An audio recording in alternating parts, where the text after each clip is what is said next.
ില്ല ഈ പരീക്ഷയെങ്ങാനും കണ്ടുപിടിച്ചവന് ബാക്കി പറ. എൻ്റെ കണ്ണിൻ്റെ മുമ്പിലെങ്ങാനും കിട്ടിയാൽ എടാ നീ പോത്ത് പോലെ കിടന്നുറങ്ങരുത് എന്ന് പറയുമ്പോൾ ഈ പറയുന്ന ആള് അമ്മ പോത്തും അച്ഛൻ പോണം. മക്കളെ, നിങ്ങൾ ഓരോരുത്തരും ഇന്ത്യയിൽ നല്ലവണ്ണം പഠിച്ചിട്ട് ഇന്ത്യയിൽ ഉയർന്ന സ്ഥാനത്തെത്തിയിട്ട് അവിടെയുള്ള സായിപ്പുമാർ ഇവിടെ വന്ന് എന്തുകൊണ്ട് നിങ്ങളുടെ കീഴിൽ ജോലി ചെയ്തുകൂടാ? ലോകത്തിൽ എവിടെയൊക്കെ പൂട്ടുണ്ടോ ആ പൂട്ടിൻ്റെ കൂടെ എല്ലാം ഒരു സാധനം കൂടെ കണ്ടുപിടിച്ചിരിക്കും. എന്താണ്? നീ അടുത്ത പാരൻസിനോട് അടുത്ത ചോദ്യം.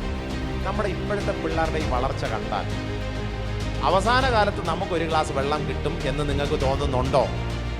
എല്ലാ മക്കളോടും എനിക്ക് പറയാനുള്ള ഒരു കാര്യം, നിങ്ങൾ നിങ്ങളുടെ മാതാപിതാക്കന്മാരുടെ പണത്തിൽ ഇപ്പോഴേ കണ്ണുവെച്ച് പഠിക്കരുത്. ഇന്ന് നിങ്ങൾ ഈ കാണുന്ന ഈ ക്യാമറ, വീഡിയോ സംവിധാനങ്ങളെല്ലാം അദ്ദേഹത്തിൻ്റെ ഈ ചെറുപ്രായം കൊണ്ട് അദ്ദേഹം സ്വന്തമായിട്ട് വഴിതെളിച്ച് നേടിയെടുത്ത വളരെ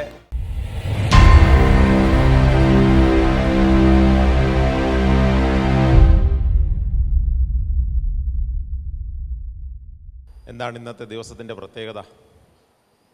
ഉച്ചയ്ക്ക് ശേഷം ക്ലാസ് ഇല്ല. ശരി, വേറെ ചൊവ്വാഴ്ചയാണ്. വളരെ വലിയൊരു പ്രത്യേകതയാണ് ചൊവ്വാഴ്ച എന്നുള്ളത്. ഓക്കെ, വേറെ ഇന്നത്തെ മറ്റൊരു പ്രത്യേകത, നിങ്ങൾ പഠിക്കാനിരിക്കുന്ന ഇതേ മണിക്കൂറുകളിൽ നിങ്ങളുടെ പാരൻസും പിന്നിലിരുന്ന് പഠിക്കുന്നുണ്ട് എന്നുള്ളതാണ്. അത് ഈ മീറ്റിങ്ങിൻ്റെ ഏറ്റവും വലിയൊരു പ്രത്യേകതയാണ്.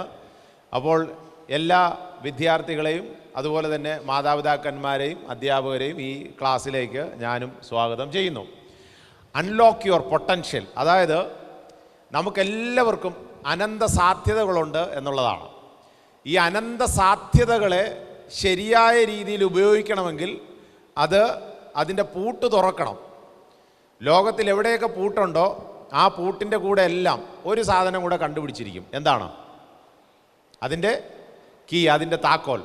അപ്പോൾ എവിടെയൊക്കെ പൂട്ടുണ്ടോ അവിടെയെല്ലാം താക്കോലുണ്ടെന്ന് പറയുന്നത് പോലെ നിങ്ങളുടെ എല്ലാം ശരിയായിട്ടുള്ള പൊട്ടൻഷ്യൽ പുറത്തു വരുന്നതിന് ശരിയായ കീ ഉപയോഗിച്ചാൽ നിങ്ങൾ പോലും പ്രതീക്ഷിക്കാത്ത രീതിയിൽ നിങ്ങൾക്ക് പഠന മേഖലയിലും ജീവിതത്തിൻ്റെ എല്ലാ സാഹചര്യങ്ങളിലും വളർച്ചയുണ്ടാകും എന്നുള്ളതിന് യാതൊരു സംശയവുമില്ല. അപ്പോൾ ഇന്നത്തെ ക്ലാസ്സിൻ്റെ പ്രധാനപ്പെട്ട കാര്യത്തിലോട്ട് മുന്നോട്ട് പോവുകയാണ്. നമ്മുടെ ഓരോരുത്തരുടെയും, വിദ്യാർത്ഥികളും മാതാപിതാക്കന്മാരും, നമ്മുടെ ഓരോരുത്തരുടെയും നിങ്ങളുടെ മക്കളുടെ ശരിയായ കഴിവും അവരുടെ ബുദ്ധിയും ശരിയായ രീതിയിൽ ഉപയോഗിക്കണമെങ്കിൽ ശ്രദ്ധിക്കേണ്ട ഏറ്റവും പ്രധാനപ്പെട്ട ഒരു കാര്യമാണ് അടുത്ത് ഞാൻ പറയാനായിട്ട് പോകുന്നത്. ഇവിടെ 4 ചിത്രങ്ങളുണ്ട്, 5 ചിത്രങ്ങളുണ്ട്. ഈ ചിത്രങ്ങളിലെല്ലാം കോമൺ ആയിട്ടുള്ള ഒരു കാര്യമുണ്ട്, പൊതുവായിട്ടുള്ള ഒരു കാര്യമുണ്ട്. എന്താണ്? ഇതാണ് ആദ്യത്തെ ചിത്രം. ആദ്യത്തെ ചിത്രം എന്താണ്? ആദ്യത്തെ ചിത്രം എന്താണ്? ക്ലാപ്പ് ചെയ്യുന്നു. എല്ലാവരും ഒന്ന് ക്ലാപ്പ് ചെയ്തേ. Okay, excellent, very good. ഇനി ഞാനൊരു താളം പറയും, ആ താളത്തിൽ നിങ്ങൾ ക്ലാപ്പ് ചെയ്യണം. പറയട്ടെ? ഓക്കെ, ഞാൻ പറയുന്ന താളത്തിൽ നിങ്ങൾ ക്ലാപ്പ് ചെയ്താൽ മതി. റെഡി. പപ്പടം. ഒന്നുകൂടെ. പപ്പടം, പപ്പടം. Very good. ആൺപിള്ളേരുടെ പപ്പടം വലിയ കുഴപ്പമില്ലാന്ന് തോന്നുന്നു. ഓക്കെ, പെൺപിള്ളേർ മാത്രം, ഗേൾസ് മാത്രം. പപ്പടം. Excellent, very good. അപ്പോൾ ഒരുമിച്ച് ഒന്നുകൂടെ. പപ്പടം. ഇനി പാരൻസ് കൂടെ നിങ്ങളുടെ കൂടെ ജോയിൻ ചെയ്യും, അവർ കൂടെ നിങ്ങളുടെ കൂടെ കൈയടിക്കാൻ പോവുകയാണ്. അടുത്ത ഇതാ പടപടം. ഒന്നുകൂടെ. പപ്പടം, പടപടം. Very good. അടുത്തത് വട്ടത്തിൽ. കൃത്യം ട്യൂണിനടിച്ചു. ഒന്നുകൂടെ. പപ്പടം, പടപടം, വട്ടത്തിൽ. അവസാനത്തത് ചുട്ടെടുത്തു. ബോയ്സ് ഒറ്റ നിമിഷം കൊണ്ട് ചുട്ടെടുത്തു, ഗേൾസ് മാത്രം. ഒന്നുകൂടെ. പപ്പടം, പടപടം, വട്ടത്തിൽ, ചുട്ടെടുത്തു. ബോയ്സ്. പപ്പടം, പടപടം, വട്ടത്തിൽ, ചുട്ടെടുത്തു. എക്സലന്റ്. അതായത് ഞാനിപ്പോൾ പറഞ്ഞ കാര്യങ്ങൾ നിങ്ങളുടെ തലച്ചോറിലേക്ക് കയറ്റിയിട്ട് നിങ്ങൾ അതിനെ വീണ്ടും ഡീകോഡ് ചെയ്ത് നിങ്ങൾക്ക് പോലും സ്ഥിരം നമ്മൾ കൈയടിക്കുന്നവരാണ്, പക്ഷേ ആ ട്യൂണിനെ നിങ്ങൾ പതുക്കെ താളമാക്കുന്ന രീതിയിൽ കൊണ്ടുവന്നു. ഇതിനു മുമ്പ് നിങ്ങൾ ഇങ്ങനെ ഒരു താളത്തിൽ കൈയടിച്ചിട്ടുണ്ടോ? ഇല്ല. പക്ഷേ നിങ്ങളെല്ലാവരും ഈ ഞാൻ പറഞ്ഞ താളത്തിൽ കൈയടിച്ചപ്പോൾ അത് കേൾക്കാൻ ഇമ്പമായി തീർന്നു. നമ്മൾ വിചാരിച്ചാൽ നടക്കാത്ത കാര്യമില്ല. നമ്മൾ പലപ്പോഴും ചിന്തിക്കുന്നത് എന്നെ കൊണ്ടൊന്നും പറ്റത്തില്ല. അപ്പോൾ ഒന്നാമത്തെ ചിത്രത്തിൽ കയ്യടിയാണ്. രണ്ടാമത്തെ ചിത്രത്തിൽ കാണിച്ചിരിക്കുന്നത് എന്താണ്? തമ്പ്. കയ്യടി എന്തിനാണ് സൂചിപ്പിക്കുന്നത്? നമ്മൾ സാധാരണ കൈയടിക്കുന്നത് എപ്പോഴൊക്കെയാണ് ഏറ്റവും കൂടുതൽ കൈയടിക്കുന്നത്? ആരെങ്കിലും മരിക്കുമ്പോഴോ? ആരെങ്കിലും മരിക്കുമ്പോഴോ? പിന്നെ അഭിനന്ദിക്കാൻ. നല്ലൊരു ക്ലാപ്പ് കൊടുത്ത് അഭിനന്ദിച്ചോ? നല്ലൊരു ക്ലാപ്പ് കൊടുത്ത് അഭിനന്ദിച്ചോ? എക്സലന്റ്. അഭിനന്ദിക്കാൻ, മറ്റുള്ളവരെ അഭിനന്ദിക്കാനാണ് നമ്മൾ ക്ലാപ്പ് കൊടുക്കുന്നത്. Very good. ഇനി നമ്മൾ ഇങ്ങനെ വയ്ക്കും. അതെപ്പോഴാണ്?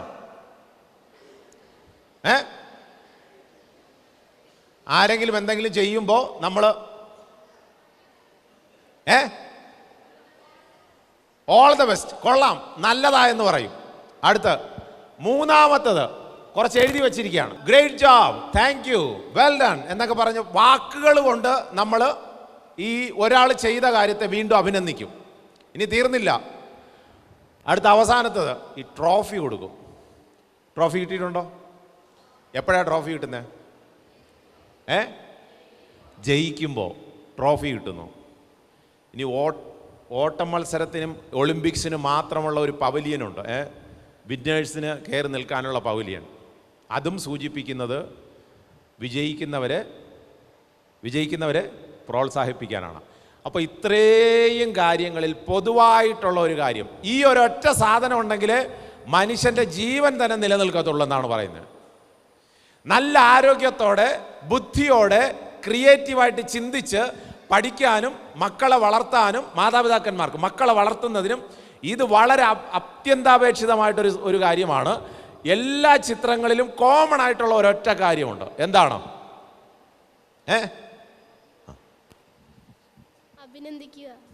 അഭിനന്ദിക്കുക. നല്ലൊരു ക്ലാപ്പ് കൊടുത്ത. എക്സലന്റ്. അഭിനന്ദിക്കുക, പ്രോത്സാഹനം. മറ്റൊരു വാക്കാണ് പ്രോത്സാഹനം. എക്സലന്റ്. പ്രോത്സാഹനം ഏത് പ്രായക്കാരും ഇഷ്ടപ്പെടുന്ന ഒരു കാര്യമാണ് പ്രോത്സാഹനം. മക്കളോടും മാതാപിതാക്കന്മാരോടും എനിക്ക് പറയാനുള്ള ഒരു പ്രധാനപ്പെട്ട കാര്യം, പ്രോത്സാഹനം നമുക്ക് എത്രത്തോളം കിട്ടുന്നോ അത്രത്തോളം മുൻപോട്ട് പോകാനായിട്ട് നമുക്ക് പ്രേരണ കൂടും. എത്രത്തോളം നിരുത്സാഹം കിട്ടുന്നോ അത്രത്തോളം നമ്മൾ പിന്നിലോട്ട് പോകുമെന്നുള്ളതാണ്. അപ്പോൾ പ്രോത്സാഹനം, ഇവിടെ അച്ഛൻ്റെ അമ്മയുടെ കൈ പിടിച്ച് നടക്കുന്ന മക്കൾ മാതാപിതാക്കന്മാരോട് പറയാണ്, മാതാപിതാക്കന്മാരെ, നിങ്ങളുടെ മക്കളെ നിങ്ങൾ ഏറ്റവും ചെറിയ പ്രായത്തിൽ നടക്കാൻ തുടങ്ങുമ്പോൾ പ്രോത്സാഹിപ്പിക്കും. എങ്ങനെ പ്രോത്സാഹിപ്പിക്കും? പാരൻസ്, നിങ്ങളുടെ മക്കൾ നടന്നു തുടങ്ങിയ രീതി എങ്ങനെയാണ് നടന്നു തുടങ്ങിയത്?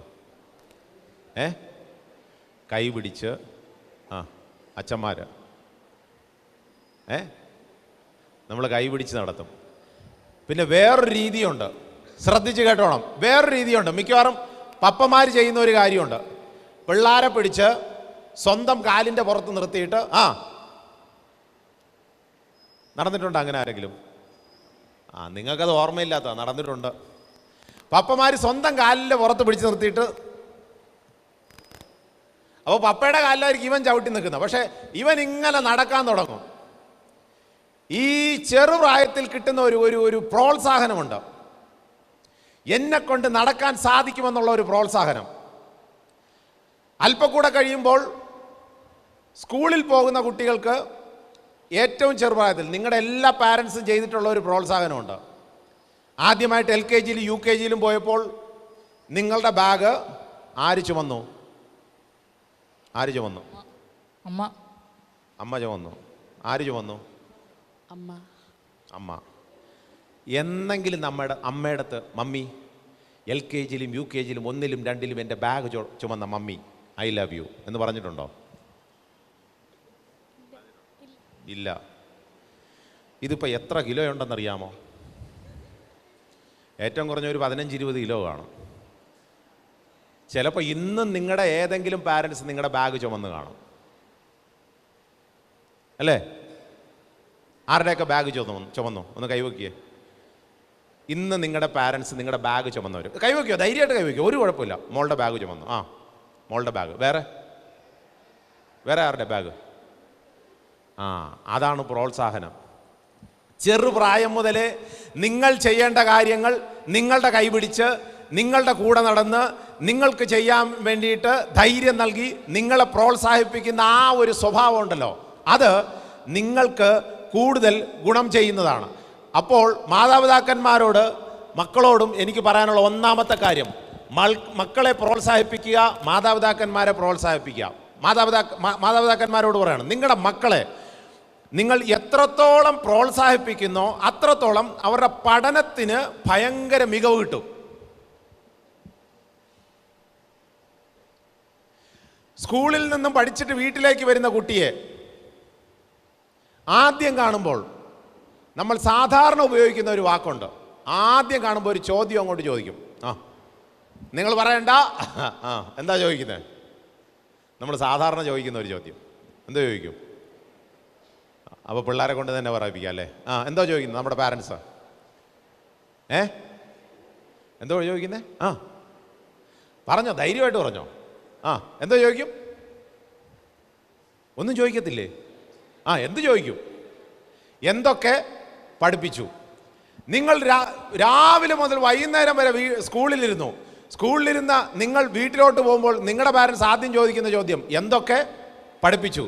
മാതാപിതാക്കന്മാരോട് ആദ്യമേ ഞാൻ പറയുകയാണ്, മാതാപിതാക്കന്മാരെ ആ ചോദ്യം ആദ്യമേ തന്നെ അങ്ങ് ടിക്ക് ചെയ്ത് മാറ്റണം. അത് വേണ്ട.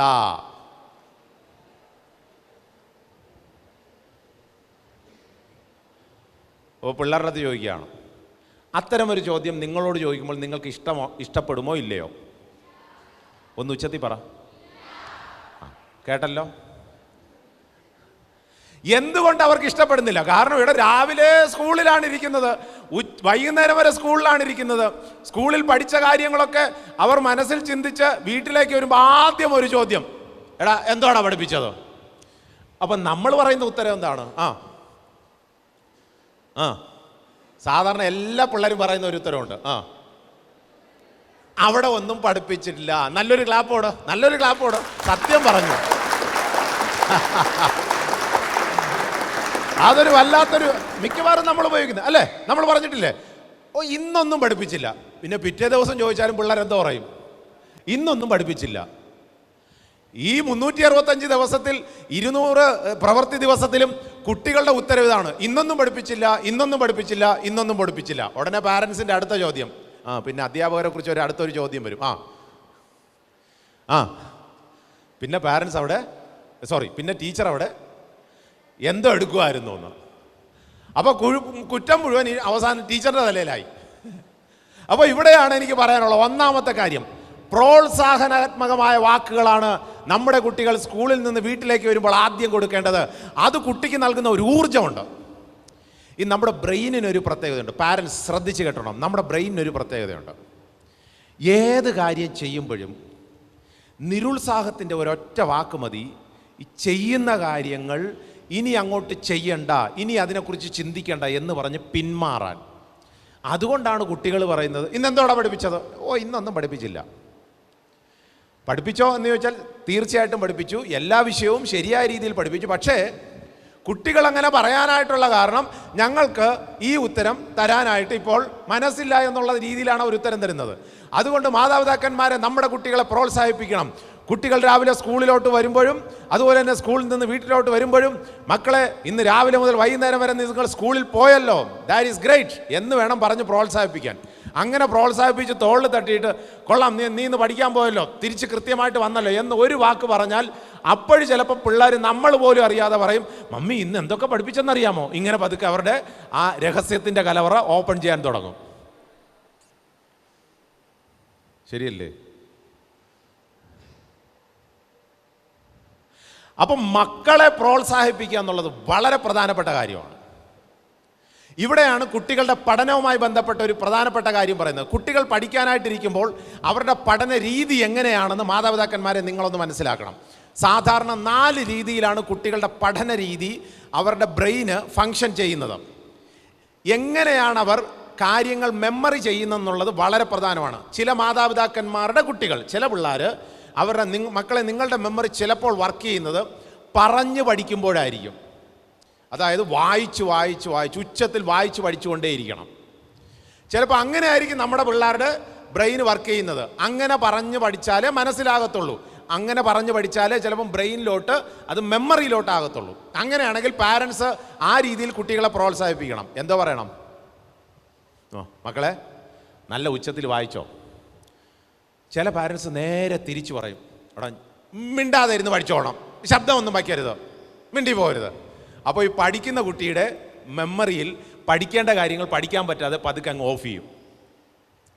അങ്ങനെയാണെങ്കിൽ വായിച്ച് ശബ്ദത്തോടെ പഠിക്കുന്ന കുട്ടികൾ അങ്ങനെ തന്നെ പഠിക്കട്ടെ, പ്രോത്സാഹിപ്പിക്കുക അതിന്. 2, ചില കുട്ടികളുടെ മെമ്മറി വർക്ക് ചെയ്യുന്നത് നേരെ മറ്റൊരു രീതിയിലാണ്. അതായത് അവർക്ക് എഴുതി പഠിച്ചാലേ മനസ്സിലാകത്തുള്ളൂ. നിങ്ങൾ അങ്ങനെ ഉണ്ടല്ലോ അല്ലേ? എഴുതി പഠിച്ചാൽ മനസ്സിലാകുന്ന കുട്ടികൾ.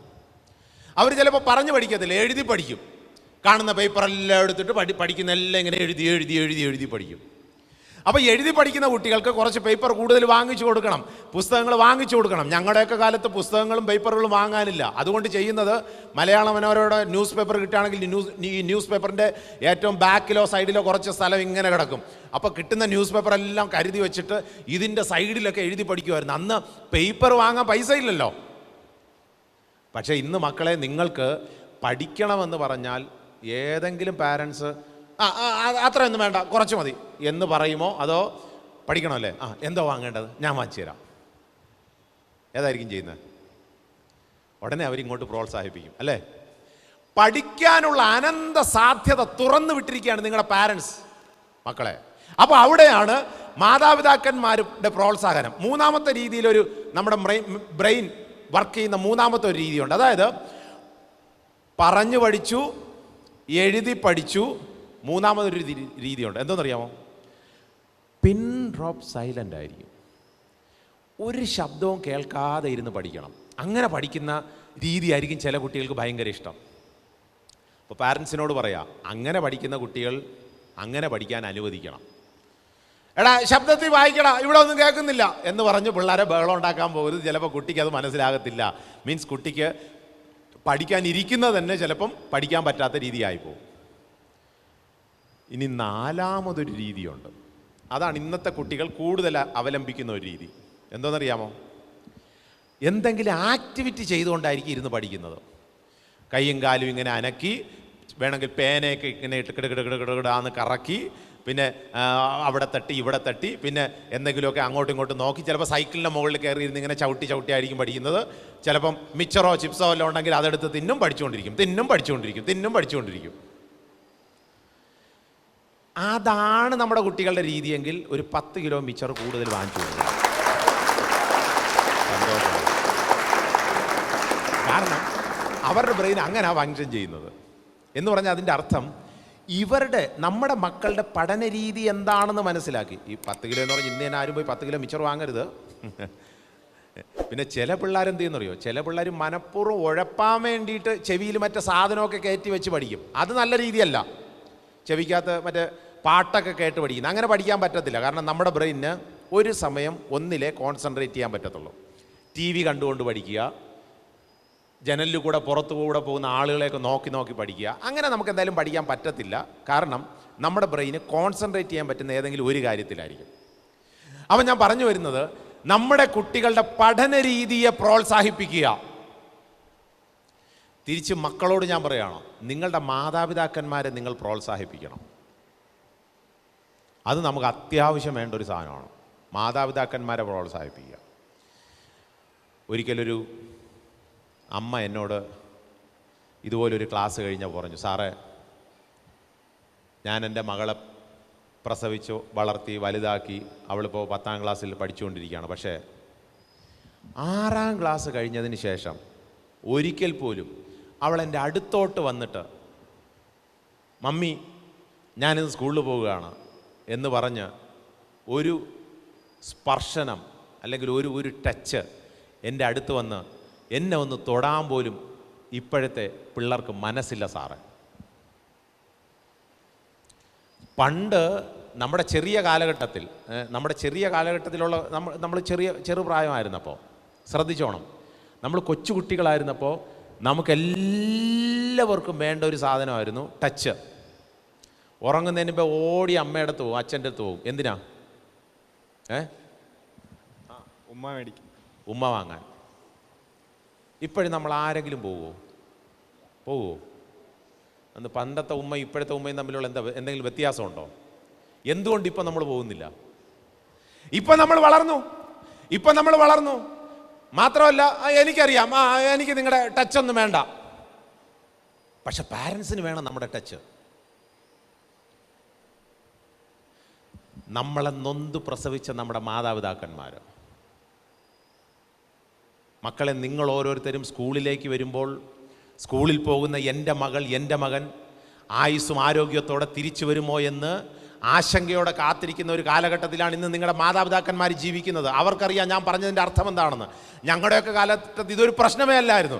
പിള്ളേർ സ്കൂളിൽ പോകും, സുരക്ഷിതമായിട്ട് തിരിച്ചു വരും, ഒന്നും അറിയണ്ട. പക്ഷേ ഇന്നതല്ല. ഇന്ന് നിങ്ങൾ ഓരോരുത്തരും സ്കൂളിലേക്ക് പോകുമ്പോഴും സ്കൂളിൽ നിന്ന് തിരിച്ചു വരുമ്പോഴും എൻ്റെ മകൾ എന്തൊക്കെയാണ് പഠിച്ചിട്ട് വരുന്നത്, എൻ്റെ മകൻ എന്തൊക്കെയാണ് പഠിച്ചിട്ട് വരുന്നത്, അവൻ പോകുന്നത് പോലെ തന്നെയാണോ തിരിച്ചു വരുന്നത്, അവൻ സുരക്ഷിതമായിട്ട് തിരിച്ചു വരുമോ? ഒരു 5 മിനിറ്റ് താമസിച്ചാൽ നമ്മുടെ അമ്മമാരുടെ മനസ്സിൽ തീയാണ്. ആ തീയും വെച്ചോണ്ടായിരിക്കും ചിലപ്പോൾ നമ്മുടെ അടുത്ത് ചോദിക്കുന്നത്, എന്തോടാ താമസിച്ചത്? ഉടനെ നമ്മുടെ മറുപടി എന്താണ്? എനിക്കറിയാം. ഒന്ന് പൂരിപ്പിച്ചോ, പറ. എനിക്കറിയാം. എങ്ങനെ വരണമെന്ന്.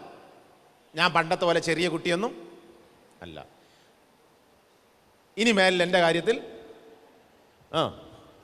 ഇടപെടരുത്. ഞാൻ 10ാം ക്ലാസ്സിലെ പെൺകുട്ടിയാണ്, അറിയാലോ. എൻ്റെ കാര്യത്തിൽ ഇനി മേലിൽ ഇടപെട്ട് പോരുത്. പക്ഷെ അമ്മയുടെ മനസ്സിലെ തീ എന്താണ്? അച്ഛൻ്റെ മനസ്സിലെ തീ എന്താണ്? എൻ്റെ മകൾ 5 മിനിറ്റ് താമസിച്ചു പോയി, 10 മിനിറ്റ് താമസിച്ചു പോയി. ഈ തീയോടെ സ്നേഹത്തിൻ്റെ ഇതിലാണ് വന്ന് ചോദിക്കുന്നത്. ഉടനെ നമ്മൾ നേരെ തിരിച്ചു പറയുകയാണ്, എനിക്കറിയാൻ വരാൻ. ഞാനെന്താ എവിടെയെങ്കിലും കറങ്ങാൻ പോയാൽ എന്നെ അപ്പോൾ വിശ്വാസം ഇല്ലേ? ഈ ചോദ്യം മാതാപിതാക്കന്മാരോട് ചോദിക്കുന്നതിന് പകരം അവരെ ഒന്ന് പ്രോത്സാഹിപ്പിക്കാം. മമ്മി എന്നെ കാത്തിരുന്നല്ലേ, വിഷമിച്ചല്ലേ. നമ്മുടെ പാരൻസിൻ്റെ വിഷമവും കഷ്ടപ്പാടും മക്കളെ നിങ്ങൾ മനസ്സിലാക്കി അവരെ ഒന്ന് പ്രോത്സാഹിപ്പിക്കണം. ഇന്ന് രാത്രിയിൽ വീട്ടിൽ പോയാൽ ഭക്ഷണം കഴിക്കാൻ എന്താണ് ഉള്ളത് എന്ന് ചിന്തിക്കുന്നുണ്ടോ? നമ്മൾ ചിന്തിക്കേണ്ട വല്ല കാര്യമുണ്ടോ? ഇല്ല. നമുക്കറിയാം വീട്ടിൽ പോയാൽ ചാപ്പാട് റെഡി. എന്താണ് അവിടെ രാത്രി പോയി കഴിക്കേണ്ടതെന്ന് പോലും നമ്മളാരും ചിന്തിക്കുന്നില്ല. പക്ഷേ ഇവിടെ ഇരിക്കുന്ന അച്ഛനും അമ്മയും ചിന്തിക്കുന്നുണ്ട്. അവരുടെ മനസ്സിലെ ചിന്ത അതാണ്. ഇന്ന് ഇവിടെ നിന്ന് ക്ലാസ്സിൽ നിന്ന് പോയി ഇനി വീട്ടിൽ പോയിട്ട് കുട്ടികൾക്ക് രാത്രി എന്ത് ഭക്ഷണം കൊടുക്കണം, അതിനുവേണ്ടി എന്തെല്ലാം തയ്യാറാക്കണം, അതൊക്കെ അവരുടെ മനസ്സിൽ ചിന്തിച്ചിരിക്കുമ്പോൾ നിങ്ങളുടെ മനസ്സിൽ ഒരു ചിന്തയും ഇല്ല. അടുത്ത് രാത്രി വീട്ടിൽ പോയാൽ എന്ത് ചെയ്യണമെന്ന്. നമ്മുടെ വീട്ടിലെ കറണ്ട് ബില്ല് ഒരു മാസം എത്ര അടയ്ക്കുന്നത്? 1200. നല്ലൊരു ക്ലാപ്പ് കൊടു ഇദ്ദേഹത്തിന്. Excellent, very good, excellent. അത് വേണം. മാതാപിതാക്കന്മാരോടോ പറയണം, നമ്മുടെ പിള്ളേരെ വീട്ടിലെ വരവ് ചെലവ് കണക്കുകൾ അറിഞ്ഞു തന്നെ വളർത്തണം. കൃത്യം പുള്ളിക്കാരൻ പറഞ്ഞു. പല പിള്ളേർക്കും അറിയത്തില്ല. ഗ്യാസ്, ഏത് ഗ്യാസ്? കറണ്ട് ബില്ല്, ഏത് കറണ്ട്? റേഷൻ, എന്തോ റേഷൻ? എനിക്കതൊന്നും അറിയണ്ട. എനിക്ക് പപ്പയുടെയും മമ്മിയുടെയും കഷ്ടപ്പാടും അറിയണ്ട, അവരുടെ ബുദ്ധിമുട്ട് എന്താണെന്ന് അറിയണ്ട, അവരുടെ മാനസിക പ്രശ്നം എന്താണെന്ന് അറിയണ്ട, അവർ ആശുപത്രിയിൽ പോയേ ഇല്ല, അതൊന്നും അറിയുകയേ ചെയ്യണ്ട എന്നുള്ള ചിന്തയിൽ നിന്ന് മക്കളെ നിങ്ങൾ അവരെ പ്രോത്സാഹിപ്പിക്കണം. മമ്മി എന്നെ വളർത്താൻ അമ്മ കിടന്ന് കഷ്ടപ്പെടുന്നു, എനിക്ക് മനസ്സിലായി. അച്ഛാ I love you. Original love നമ്മൾ കാണിക്കേണ്ടത് ആരുടെ അടുത്താണ്? നമ്മുടെ പാരൻസിനോടാണ്. ഇത് പല പിള്ളേരും പാരൻസിനോട് ഫേക്കായിട്ടുള്ള ലവ് കാണിക്കും. എന്നിട്ട് ഒരു പരിചയമില്ലാത്തവനോട്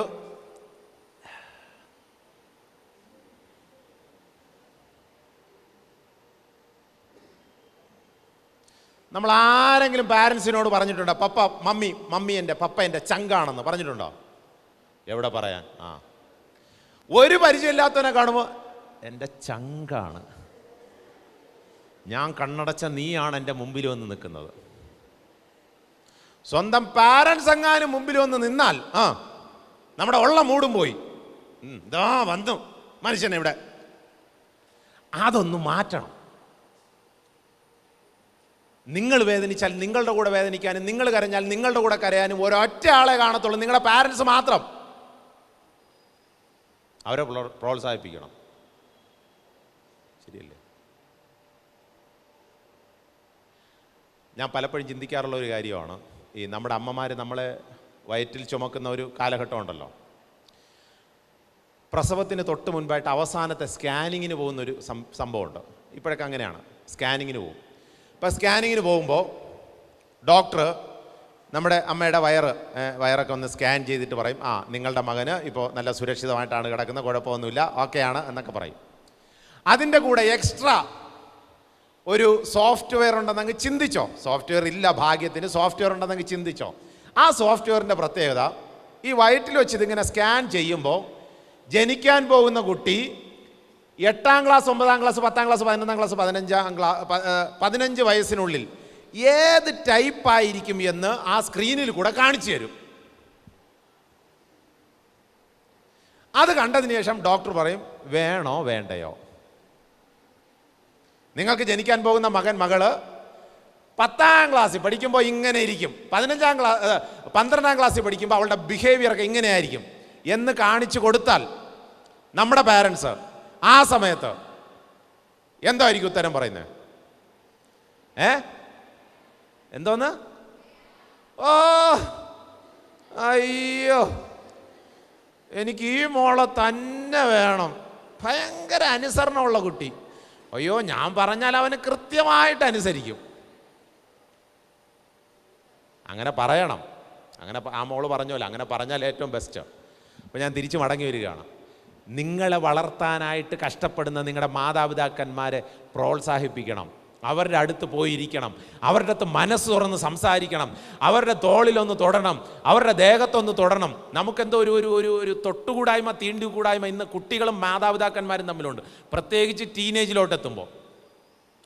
പക്ഷെ അതിന്ന് മാറി പെൺകുട്ടികളാണെങ്കിൽ അമ്മമാരുടെ അടുത്തും പയ്യന്മാരാണെങ്കിൽ അച്ഛന്മാരുടെ അടുത്തും ഇനി രണ്ടുപേരുടെ അടുത്തും പോയി കുറച്ച് തമാശ പറയാനും ഒന്ന് അവരുമായിട്ടൊന്നിരുന്ന് അവരെ പ്രോത്സാഹിപ്പിക്കണം. ഇനി പ്രോത്സാഹനത്തിനുള്ള ഏറ്റവും വലിയൊരു ഗുണമെന്നുള്ളത്, നമ്മൾ എത്രത്തോളം തൊട്ടടുത്തിരിക്കുന്ന ആളെ പ്രോത്സാഹിപ്പിക്കുമോ അത്രത്തോളം നമ്മുടെ തലച്ചോറിലൊരു സംവിധാനമുണ്ട്, ഡോപ്പമിൻ എന്ന് പറയും. ശ്രദ്ധിച്ച് കേട്ടോണം, മാതാപിതാക്കന്മാരോട് കൂടെ പറയാം, ശ്രദ്ധിച്ച് കേട്ടോണം. എന്തുകൊണ്ട് ഇന്നത്തെ തലമുറ മദ്യത്തിനും മയക്കുമരുന്നിൻ്റെയും പിന്നാലെ പോകുന്നുവെന്ന് ചോദിച്ചു കഴിഞ്ഞാൽ അതിൻ്റെ പിന്നിലെ പ്രധാന ഉത്തരം ഇതാണ്. അതായത് ഏതൊരു മനുഷ്യനും ഒരു കയ്യടി കിട്ടിയാൽ, ഒരു പ്രോത്സാഹനത്തിൻ്റെ ഒരു ടച്ച് കിട്ടിയാൽ, ഒരു ആലിംഗനം കിട്ടിയാൽ ഭയങ്കര സന്തോഷം ഉണ്ടാവും. സന്തോഷം ഉണ്ടാകുമ്പോൾ നമ്മുടെ തലച്ചോറിലുള്ള ഡോപ്പമിൻ എന്ന് പറഞ്ഞിട്ട് ഒരു വസ്തുവുണ്ട്. ഈ ഡോപ്പമിൻ പതുക്കെ ഷൂട്ടപ്പ് ചെയ്യും.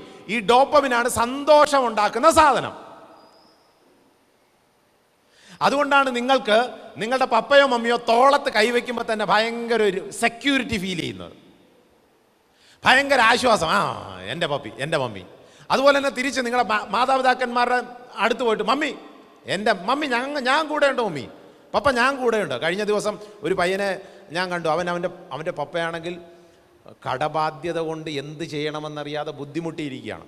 അപ്പോൾ ആ വീട്ടിൽ പോകേണ്ട സാഹചര്യം വന്നപ്പോൾ ഈ അച്ഛൻ കരഞ്ഞുകൊണ്ട് പറയാ, സാറേ എൻ്റെ മോൻ 10ാം ക്ലാസ്സിൽ പഠിക്കുക, പക്ഷേ കഴിഞ്ഞ ദിവസം അവൻ എന്നോട് വന്നൊരു വാക്ക് പറഞ്ഞു. എന്തോ പറഞ്ഞു? അവൻ എൻ്റെ അടുത്ത് വന്നത് തോളിൽ തട്ടിയിട്ടൊരു വാക്ക് പറഞ്ഞു സാറേ. അത് പറഞ്ഞപ്പോൾ എനിക്ക് ആശ്വാസമായി.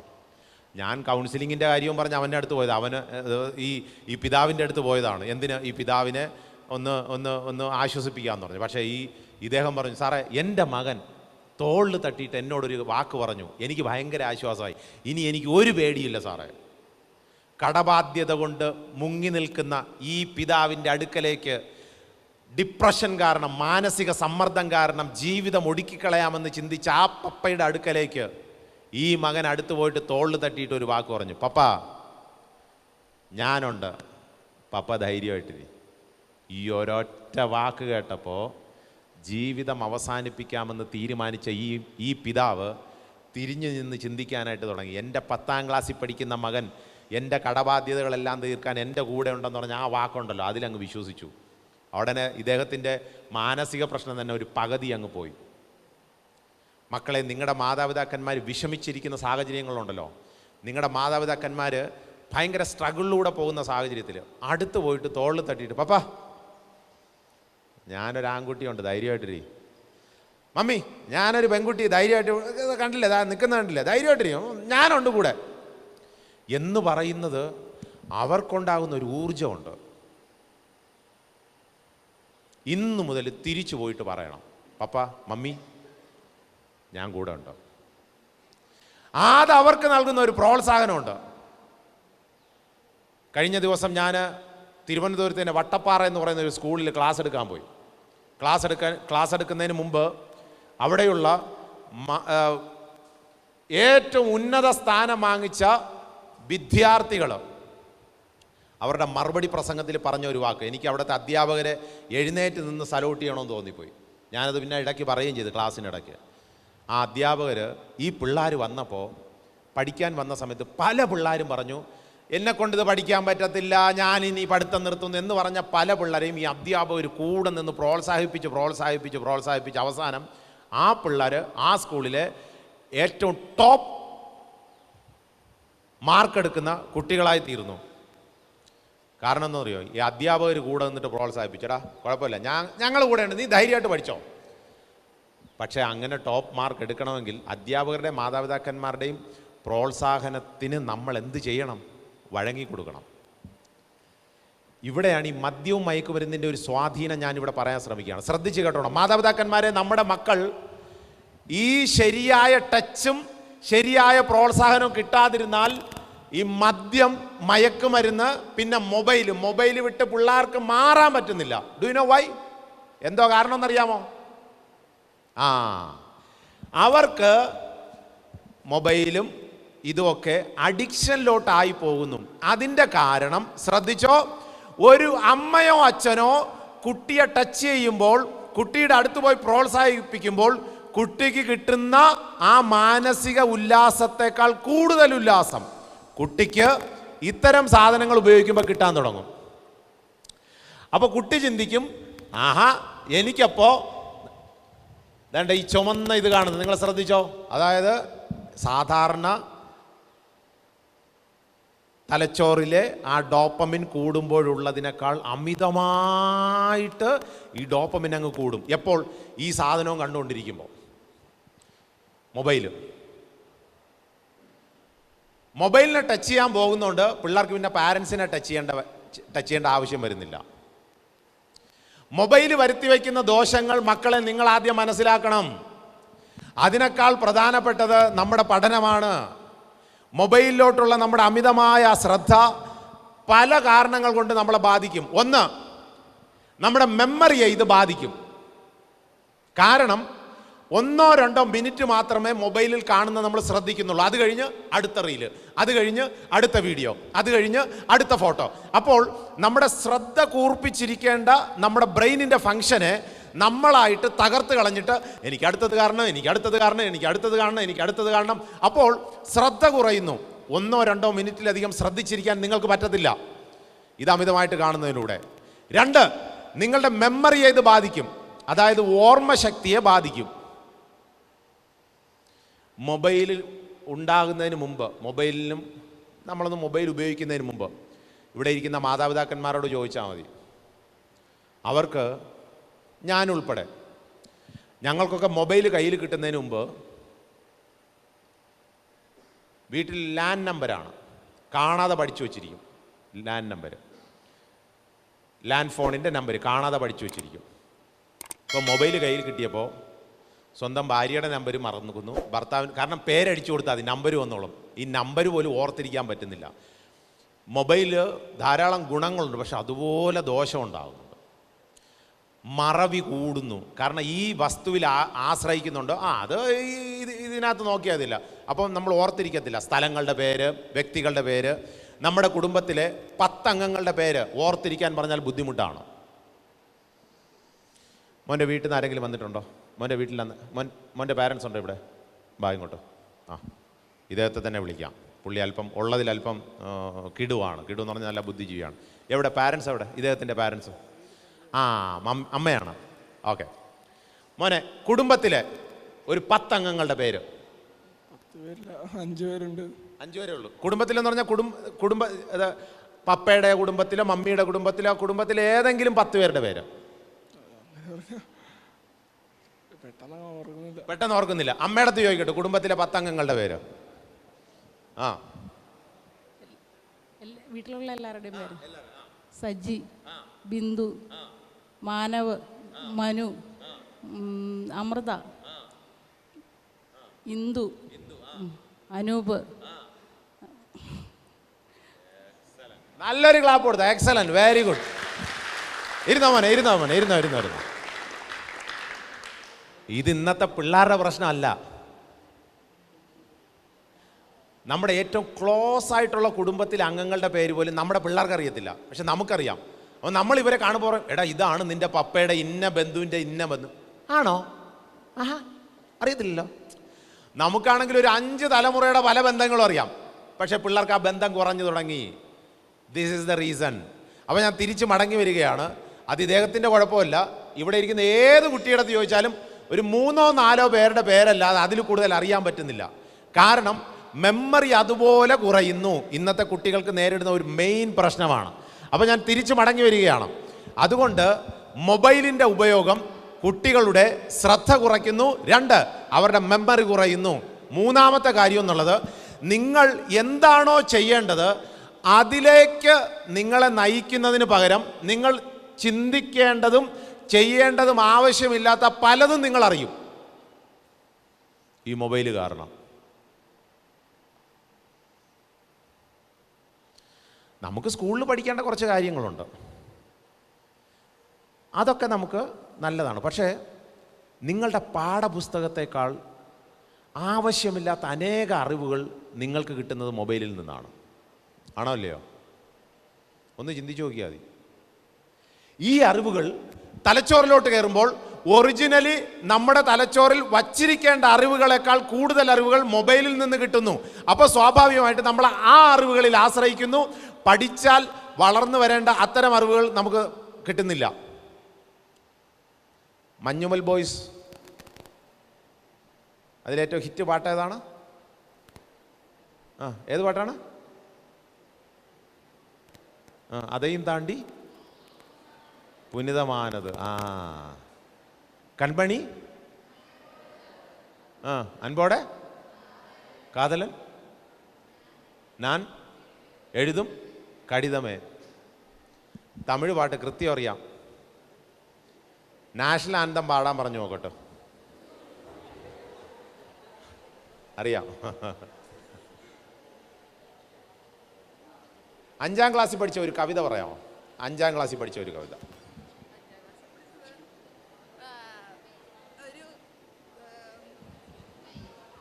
കഴിഞ്ഞ ദിവസം പാടിയതേ ഉള്ളൂ, പക്ഷെ ഇപ്പോൾ ഓർമ്മയില്ല. കുഴപ്പമില്ല. കഴിഞ്ഞ ദിവസം പാടിയ 5ാം ക്ലാസ്സിലെ കവിത ഇപ്പോൾ പെട്ടെന്ന് ഓർമ്മ വരുന്നില്ല. അത് ഇവരുടെ കുഴപ്പമില്ല. പക്ഷേ സിനിമയിലെ ആ പാട്ട് ഇന്നും നമ്മൾ ഓർക്കുന്നു. ഇവിടെ ഇരുന്ന പലരും ആ പാട്ട് പാടി. അതാണ് ഇതിൻ്റെ റീസൺ എന്നുള്ളത്. അപ്പോൾ ഞാൻ പറഞ്ഞു വരുന്നത്, നിങ്ങളുടെ മെമ്മറി എങ്ങനെ ഫങ്ഷൻ ചെയ്യുന്നു എന്ന് ശരിയായിട്ട് മനസ്സിലാക്കി തിരിച്ചു വരണമെങ്കിൽ ഈ വസ്തുവിൻ്റെ ഉപയോഗം പരമാവധി കുറയ്ക്കണം. That is mobile. ഭയങ്കര അപകടം ചെയ്തു കളയും. നിങ്ങൾ ലക്ഷ്യത്തിലെത്തുന്നതിന് തടസ്സമായി തീരും ഈ സാധനം. അപ്പോൾ ഞാൻ തിരിച്ച് മടങ്ങി വരികയാണ്. പ്രോത്സാഹനം ഭയങ്കര അത്യാവശ്യമായ കാര്യം. അത് പറഞ്ഞപ്പോഴാണ് ഞാൻ ഇത്രയും പറഞ്ഞത്. അധ്യാപകരെ പ്രോത്സാഹിപ്പിക്കുക. എല്ലാ മാതാപിതാക്കന്മാരോട് എനിക്ക് പറയാനുള്ള, വളരെ വിനയത്തോടെ പറയാനുള്ള ഒരു കാര്യം, നിങ്ങളെ പഠിപ്പിക്കുന്ന നിങ്ങളുടെ മക്കളെ പഠിപ്പിക്കുന്ന നിങ്ങളുടെ അധ്യാപകർ, അവർ ജീവിതത്തിൻ്റെ നല്ലൊരു ശതമാനം മണിക്കൂറും ചിലവഴിക്കുന്നത് ആരുടെ മുമ്പിലാണ്? ആരുടെ മുമ്പിലാണ്? നമ്മുടെ മക്കളുടെ മുമ്പിലാണ്. അല്ലേ? മാതാപിതാക്കന്മാരെ, നിങ്ങളുടെ മക്കൾക്ക് വേണ്ടിയിട്ടാണ് അവരുടെ ജീവിതത്തിൻ്റെ നല്ലൊരു മണിക്കൂറും അവർ ചിലവഴിക്കുന്നത്. മക്കളുള്ള മാതാപിതാക്കന്മാരുടെ കഷ്ടപ്പാട് പലപ്പോഴും ഞങ്ങൾ കണ്ടിട്ടുണ്ട്. സ്വന്തം മക്കളെ എഴുന്നേൽപ്പിച്ച് കുളിപ്പിച്ച് റെഡിയാക്കി അവർക്ക് ഭക്ഷണം കൊടുത്തിട്ട് എത്രയും പെട്ടെന്ന് പിള്ളേരെ ഒന്ന് താലോലിക്കാനോ കൊഞ്ചിക്കാനോ പോലും സമയം എടുക്കാതെ എത്രയും പെട്ടെന്ന് സ്കൂളിലോട്ട് അവർ ഓടി വരും. സ്കൂളിൽ വന്ന് രാവിലെ മുതൽ വൈകുന്നേരം വരെ നമ്മുടെ പിള്ളേരുടെ കൂടെ ഇരുന്ന് നമ്മുടെ പിള്ളേരുടെ ഭാവി കാര്യത്തിന് വേണ്ടി അവർക്ക് പഠനം മാത്രമല്ല അവരുടെ ബിഹേവിയർ ഇഷ്യൂവിൽ പോലും നമ്മുടെ പാരൻസ് നമ്മുടെ ടീച്ചേഴ്സ് ഇടപെട്ട് ശരിയാക്കാൻ ശ്രമിക്കും. തിരിച്ചവർ വീട്ടിൽ പോകുമ്പോൾ സ്വന്തം മക്കളെ പലപ്പോഴും താലോലിക്കാനോ കൊഞ്ചിക്കാനോ അവരുടെ കൂടെ സമയം ചിലവഴിക്കാനോ നമ്മുടെ അധ്യാപകർക്ക് സമയം കിട്ടാറില്ല. ഞാനും ഇതുപോലെ ഒരു അധ്യാപകനായതുകൊണ്ട് ഞങ്ങൾ ഈ ക്ലാസ്സൊക്കെ കഴിഞ്ഞ് തിരിച്ച് വീട്ടിൽ പോകുമ്പോൾ പിള്ളേർ പറയും, പപ്പ എല്ലായിടത്തും പോയി പിള്ളേരുമായിട്ടൊക്കെ സംസാരിക്കുന്നു, ഞങ്ങൾക്ക് മാത്രം പപ്പയെ കിട്ടുന്നില്ല. എല്ലാ മാതാപിതാക്കന്മാരായിട്ടുള്ള അധ്യാപകർ നേരിടുന്ന ഒരു സ്ട്രഗിളാണ്. പക്ഷേ ഇവിടെയാണ് അധ്യാപകരോട് മാതാപിതാക്കന്മാരോട് എനിക്ക് പറയാനുള്ളത്, നിങ്ങളുടെ മക്കളെ പഠിപ്പിക്കുന്ന അധ്യാപകരെ ഇടയ്ക്കൊന്ന് കാണണം. പറ്റുകയാണെങ്കിൽ ഇടയ്ക്കൊന്ന് വിളിക്കണം, ടീച്ചറെ എൻ്റെ മോളെ എൻ്റെ മോനെ ടീച്ചറാണ് പഠിപ്പിക്കുന്നത് കേട്ടോ, താങ്ക് യു, കൊള്ളാം. അധ്യാപക ദിനത്തിൽ കുട്ടികളോടും പറയാണ്, അധ്യാപക ദിനത്തിൽ ഒരു 50 രൂപയുടെ കാർഡ് വാങ്ങിച്ചു കൊടുക്കുന്നതല്ല ലവ്, പറഞ്ഞു കേട്ടോ. അധ്യാപകരെ അങ്ങോട്ട് പ്രോത്സാഹിപ്പിക്കണം. ടീച്ചറെ അത് പഠിപ്പിച്ച് എനിക്ക് മനസ്സിലായി കേട്ടോ, കൊള്ളാം, എനിക്ക് ഇന്ന പാഠം നല്ലവണ്ണം മനസ്സിലായി, കൊള്ളാം. നമ്മളൊക്കെ മിക്കവാറും അധ്യാപകർക്ക് വേണ്ടി പ്രാർത്ഥിക്കും. എന്തോ പ്രാർത്ഥിക്കുന്നത്? എൻ്റെ ദൈവമേ ഇന്ന് സാറ് വരല്ലേ, ഇനി ബൈക്കിൽ വരുന്ന സാറാണെങ്കിൽ വരുന്ന വഴിക്ക് വണ്ടി പഞ്ചറാക്കണേ, ദൂതന്മാരെ വിട്ട് വണ്ടി പഞ്ചറാക്കണേ. വേറെ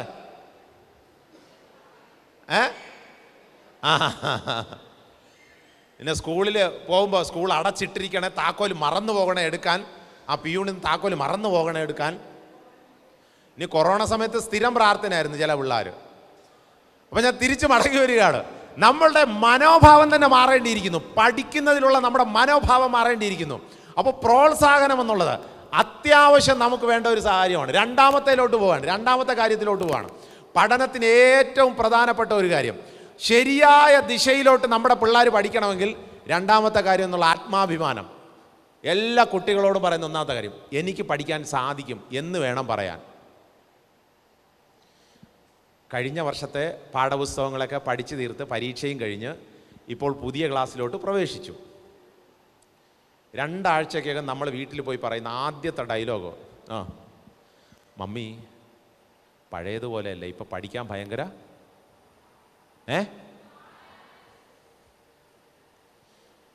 പഠിക്കാൻ ഭയങ്കര പാടാണ്, ബുദ്ധിമുട്ടാണ്, മനസ്സിലാകുന്നില്ല, എന്നെക്കൊണ്ട് പഠിക്കാൻ പറ്റുമോ എന്ന് പോലും എനിക്ക് അറിയത്തില്ല. അങ്ങനെ ചിന്തിക്കരുത്. എന്നെക്കൊണ്ട് പഠിക്കാൻ സാധിക്കും, ഐ ക്യാൻ ഡു. നിങ്ങളെല്ലാവരെയും കൂടെ ഇവിടുത്തെ ടീച്ചർ ഇന്ന് രാവിലെ വിളിച്ചിട്ട് നമുക്കിന്ന് ABCD പഠിക്കാം എന്ന് പറഞ്ഞ് A എഴുതിയിട്ടു, B എഴുതിയിട്ടു, C എഴുതിയിട്ടു. പഠിപ്പിച്ചാൽ നിങ്ങൾക്ക് ബോറടി വരുമോ ഇല്ലയോ? ബോറടി വരും, കാരണം നിങ്ങളിത് പഠിച്ചതാണ്. അപ്പോൾ നിങ്ങൾക്ക് കട്ടിയുള്ളത് തരുന്ന എന്തിനാണ്? നിങ്ങളുടെ ബ്രെയിൻ റിഫ്രഷ് ആകാനാണ്. പഴയത് പഠിച്ചുകൊണ്ടിരുന്നാൽ നമ്മളങ്ങ് ബോറടിക്കും. കഴിഞ്ഞ വർഷം ഇത് തന്നെ പഠിച്ചു, എനിക്കറിയാം, പുതിയത് പഠിപ്പിക്കരുത് ടീച്ചറെ എന്ന് നമ്മുടെ ബ്രെയിൻ പറയും. അതുകൊണ്ട് തന്നെയാണ് നമ്മുടെ ബ്രെയിന് പുതിയ കാര്യങ്ങൾ പഠിക്കാനായിട്ട് പുതിയ വിഷയങ്ങൾ പഠിക്കുന്നത്. അതുകൊണ്ട് ആദ്യമേ ചിന്തിക്കേണ്ട, എന്നെക്കൊണ്ട് പഠിക്കാൻ സാധിക്കും. അടുത്തിരിക്കുന്ന ആൾക്ക് ഷെയ്ക്കൻഡ് കൊടുത്തിട്ട് പറഞ്ഞോ, എന്നെക്കൊണ്ട് പഠിക്കാൻ സാധിക്കുമെന്ന്. Shake hand, give shake hand. മുഖത്ത് നോക്കി പറയണം, എന്നെക്കൊണ്ട് പഠിക്കാൻ സാധിക്കും. നമ്മളെ കൊണ്ട് ചെയ്യാൻ സാധിക്കും, നമ്മളെ കൊണ്ട് പഠിച്ച് തീർക്കാൻ സാധിക്കും. അതാദ്യം നമ്മൾ ചിന്തിക്കണം. ഇന്ന് രാവിലെ നിങ്ങളെ കൊണ്ട് എഴുന്നേക്കാൻ പറ്റിയോ? അല്ല നിങ്ങളുടെ ഏതെങ്കിലും വീട്ടിൽ ക്രെയിൻ വന്ന് നിങ്ങളെ പൊക്കി എടുത്തിട്ട് വന്നതാണോ ഇവിടെ? അല്ലല്ലോ. അപ്പോൾ നമ്മളെ കൊണ്ട് എഴുന്നേക്കാൻ പറ്റി. എഴുന്നേറ്റിട്ട് അടുത്തെന്തോ ചെയ്തു? പല്ല് തേച്ചു. നിങ്ങളെ കൊണ്ട് പല്ല് തേക്കാൻ പറ്റുമോ ഇല്ലയോ? പറ്റും, ശരി. പല്ല് തേച്ചതിന് ശേഷം അടുത്തെന്ത് ചെയ്തു? കുളിച്ചു, നമ്മളെ കൊണ്ട് പറ്റുന്ന കാര്യം. പിന്നെ ഡ്രസ്സ്, നമ്മളെ കൊണ്ട് പറ്റുന്ന കാര്യം. പഠിക്കാനുള്ള പുസ്തകങ്ങളൊക്കെ എടുത്ത് ബാഗിനകത്ത് അടുക്കി വെച്ചു, നമ്മളെ കൊണ്ട് പറ്റുമോ ഇല്ലയോ? അതും ചെയ്തു. ബ്രേക്ക്ഫാസ്റ്റ് കഴിച്ചല്ലോ രാവിലെ, ഉച്ചയ്ക്ക് അതും കഴിച്ചു. നിങ്ങളെ കൊണ്ട് പറ്റാത്ത എന്താണ്? നിങ്ങളുടെ പാരൻസിൻ്റെ മൊബൈൽ പോലും ചീത്തായാൽ ആദ്യം ആരാ ശരിയാക്കുന്നത്? ആദ്യം ആരാ അത് നോക്കുന്നത്? മമ്മി കൊണ്ടുപോകാം, ഞാൻ നോക്കാം. ആരാ നോക്കുന്നത്? ഞാനാ നോക്കുന്നത്. നമുക്ക് അപാര കഴിവുണ്ട്, അതാദ്യം നമ്മൾ മനസ്സിലാക്കണം. ഫാൻ ഇടണം, ആരിട്ടാൽ മതി? നമുക്കിടാൻ അറിഞ്ഞൂടെ? ടി വി ഓൺ ചെയ്യണം, അറിയത്തില്ലേ? വീടിൻ്റെ കതവ് പൂട്ടണം, അറിയത്തില്ലേ? കതവ് പൊളിക്കാനും അറിയാവന്. Very good. പൂട്ടാനറിയാമെങ്കിൽ പൊളിക്കാനും അറിഞ്ഞിരിക്കണമല്ലോ. വെരി ഗുഡ്, നല്ല കാര്യം. നിനക്കൊരു ഭാവിയുണ്ട്. അപ്പൊ കതക് പൂട്ടാനറിയാം, കതക് തുറക്കാനറിയാം. ഇനി പപ്പയും മമ്മിയും ഇല്ലാത്തപ്പോൾ നേരത്തെ പറഞ്ഞ പരിപാടി ചില പിള്ളേർ ചെയ്യാറുണ്ട്. എന്ത് ചെയ്യും? അലമാര അച്ഛനും അമ്മ ഇല്ലാത്ത സമയത്ത് തുറന്നൊക്കെ പരിശോധിക്കും. അതിനുപോലും നമുക്ക് കഴിവുണ്ട്. മൊബൈലിൻ്റെ പാസ്വേഡ് എത്ര തന്നെ പാരൻസ് മാറ്റിയിട്ടാലും അത് കണ്ടുപിടിക്കാനുള്ള കഴിവുണ്ടോ ഇല്ലയോ? ഉച്ചത്തിൽ പറ. കേട്ടല്ലോ, അതിനും കഴിവുണ്ട്. എൻ്റെ ചോദ്യം ഇതാണ്, നിങ്ങൾക്ക് പിന്നെ എന്തിനാണ് കഴിവില്ലാത്തത്? ഇത്രയും കഴിവുകളുടെ സമാഹാരമാണ് ഇവിടെ ഇരിക്കുന്നത് നിങ്ങൾ ഓരോരുത്തരും. അങ്ങനെ ഇരിക്കുന്ന നിങ്ങൾക്ക് പാഠപുസ്തകങ്ങൾ എഴുതിത്തരുന്ന പാഠങ്ങൾ പഠിക്കാനുള്ള കഴിവുണ്ടോ ഇല്ലയോ? ഉണ്ട്. അവിടെയാണ് നമ്മുടെ ബ്രെയിന് നമ്മളെ ചതിക്കുന്നത്. നമ്മുടെ ബ്രെയിന് പറയുന്ന ഒറ്റ കാര്യമേ ഉള്ളൂ. എന്തെന്നറിയോ? പഠിക്കാൻ മാത്രം നിന്നെ കൊണ്ട് പറ്റത്തില്ല, ബാക്കി എല്ലാത്തിനും പറയും ചെയ്യടാ, കഴിവുണ്ടാ, സൂപ്പർടാ, കൊള്ളാടാ. കല്യാണത്തിന് മുമ്പ് ബിരിയാണിയൊക്കെ ഇങ്ങനെ വിളമ്പി വയ്ക്കും. നമ്മുടെ ഏതെങ്കിലും ബ്രെയിൻ പറയുമോ നിന്നെ കൊണ്ട് തിന്നാൻ പറ്റത്തില്ല, എഴുന്നേറ്റ് പൊക്കോ വീട്ടിൽ? പറയോ? ഇല്ല. വീട്ടിൽ കയറിപ്പോയ ഉടനെ മമ്മിയുടെ മൊബൈൽ, പപ്പയുടെ മൊബൈൽ കാണുന്നു. ഉടനെ നിങ്ങളുടെ ബ്രെയിൻ എന്തോ പറയും? നിന്നെ കൊണ്ട് അത് എടുക്കാൻ പറ്റത്തില്ല, നീ തൊടല്ലേ. അങ്ങനെയാണോ പറയുന്നത്? നേരെ തിരിച്ചു പറയും, നീ ഒന്ന് ശ്രമിച്ചു നോക്ക്, ഇതിൻ്റെ ലോക്ക് നിനക്ക് അഴിക്കാൻ സാധിക്കും, യു ക്യാൻ അൺലോക്ക്. ഉടനെ പറഞ്ഞു തരും. നമ്മുടെ ബ്രെയിനിന് പലതും ചെയ്യാൻ സാധിക്കും. അത് നമ്മുടെ ശരീരത്തോട് നമ്മൾ പറഞ്ഞുകൊണ്ടിരിക്കുകയാണ്. പക്ഷേ പഠിത്തം വരുമ്പോൾ മാത്രം പറയും എന്തോന്നോ എന്നെ കൊണ്ട് പറ്റത്തില്ല. ഈ പരീക്ഷയെങ്ങാനും കണ്ടുപിടിച്ചവന് ബാക്കി പറ. എൻ്റെ കണ്ണിൻ്റെ മുമ്പിലെങ്ങാനും കിട്ടിയാൽ ഞാൻ എന്ത് ചെയ്തേനെ? അവന് വെടിവെച്ച് കൊല്ലുമെന്നു.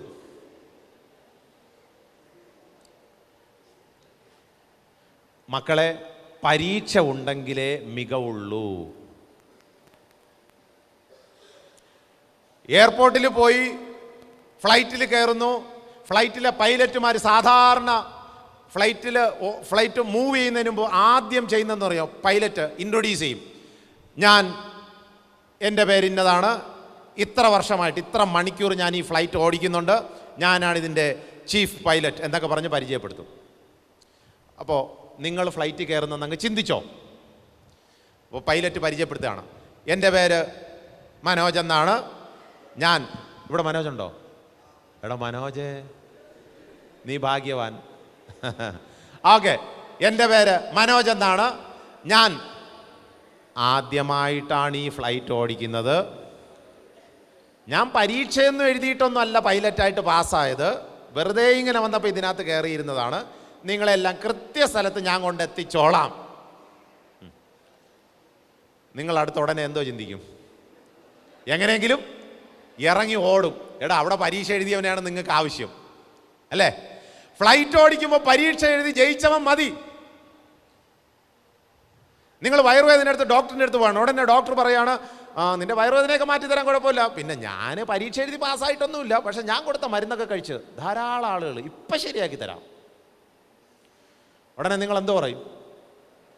ഡോക്ടറെ പരിശോധിച്ച് മരുന്നതാ ഡോക്ടറെ പറയോ? നമ്മൾ ഇറങ്ങി ഓടും.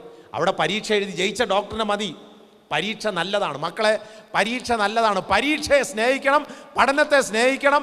പഠനത്തിലൂടെ, പരീക്ഷയിലൂടെ നിങ്ങൾ അനന്ത സാധ്യതയിലെത്തും. അവിടെയാണ് ആത്മവിശ്വാസം വേണ്ടത്. എന്നെ കൊണ്ട് ചെയ്യാൻ സാധിക്കും. ഈ ആത്മവിശ്വാസം എന്നുള്ളത് നമ്മൾ ജനിച്ചപ്പോഴേ നമുക്ക് കിട്ടിയതാണ്. പക്ഷേ കൗമാരപ്രായത്തുമ്പോൾ ഈ ആത്മവിശ്വാസം അങ്ങ് പോകും. നിങ്ങൾക്ക് ഒരു പേടിയില്ലായിരുന്നു ഇരുട്ടത്ത് എഴുന്നേറ്റ് അങ്ങോട്ടും ഇങ്ങോട്ടും നടക്കാൻ. എപ്പോഴെന്നറിയാമോ? ഏറ്റവും കുഞ്ഞു പ്രായത്തിൽ. ഇപ്പോഴും പകല് കറണ്ട് പോയാൽ ആ മേശയുടെ മുകളിൽ കയറി ഇരുന്നിട്ട് വിളിക്കും മമ്മിയെന്ന്. നിങ്ങൾ തീരെ കൊച്ചു കുഞ്ഞുങ്ങളായിരുന്നപ്പോൾ നിങ്ങളുടെ പാരൻസിനോട് ചോദിച്ചാൽ മതി. തീരെ കൊച്ചു കുഞ്ഞുങ്ങളായിരുന്നപ്പോൾ പാറ്റ പോകുകയാണെങ്കിൽ നിങ്ങൾ അതിൻ്റെ പിന്നാലെ പോയി ഒരു ചവിട്ട് കൊടുക്കും. ചിലപ്പോൾ ഒരു ചെരുപ്പെടുത്ത് അടിക്കും. അന്ന് ഇന്നോ പാറ്റയെ പേടി. അന്ന് ആത്മവിശ്വാസം ഉണ്ടായിരുന്നു, എന്നെ കൊണ്ട് കൊല്ലാൻ സാധിക്കും. നമ്മളെല്ലാവരും സൈക്കിൾ ചവിട്ടിയിട്ടുണ്ടല്ലോ അല്ലേ? സൈക്കിൾ ചവിട്ടിയിട്ടുണ്ടോ? ചെറുപ്രായത്തിൽ ആത്മവിശ്വാസം ഉണ്ടായിരുന്നു. സൈക്കിൾ ചവിട്ടി വീണു, കാല് മുറിഞ്ഞു, അടുത്തെന്തോ ചെയ്തു?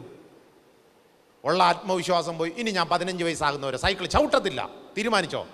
ഇല്ല. നിങ്ങളുടനെ ആ മുറിവോടുകൂടെ എഴുന്നേറ്റ് സൈക്കിളിൻ്റെ പുറത്തിരുന്ന് വീണ്ടും ചവിട്ടി ചവിട്ടി ചവിട്ടി നിങ്ങൾ നല്ലവണ്ണം സൈക്കിൾ ചവിട്ടാൻ പഠിച്ചു. ആത്മവിശ്വാസം.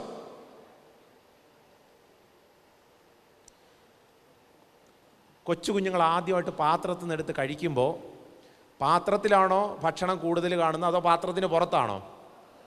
പുറത്ത്. നമ്മൾ ആരെങ്കിലും ഭക്ഷണം കഴിച്ചുകൊണ്ടിരുന്നപ്പോൾ പാത്രത്തിന് പുറത്ത് എല്ലാ ഭക്ഷണവും പോവുകയാണ്, ഇനി ഞാൻ 15 വയസ്സാകുന്നവരെ ഭക്ഷണം കഴിക്കത്തില്ല തീരുമാനിച്ചോ?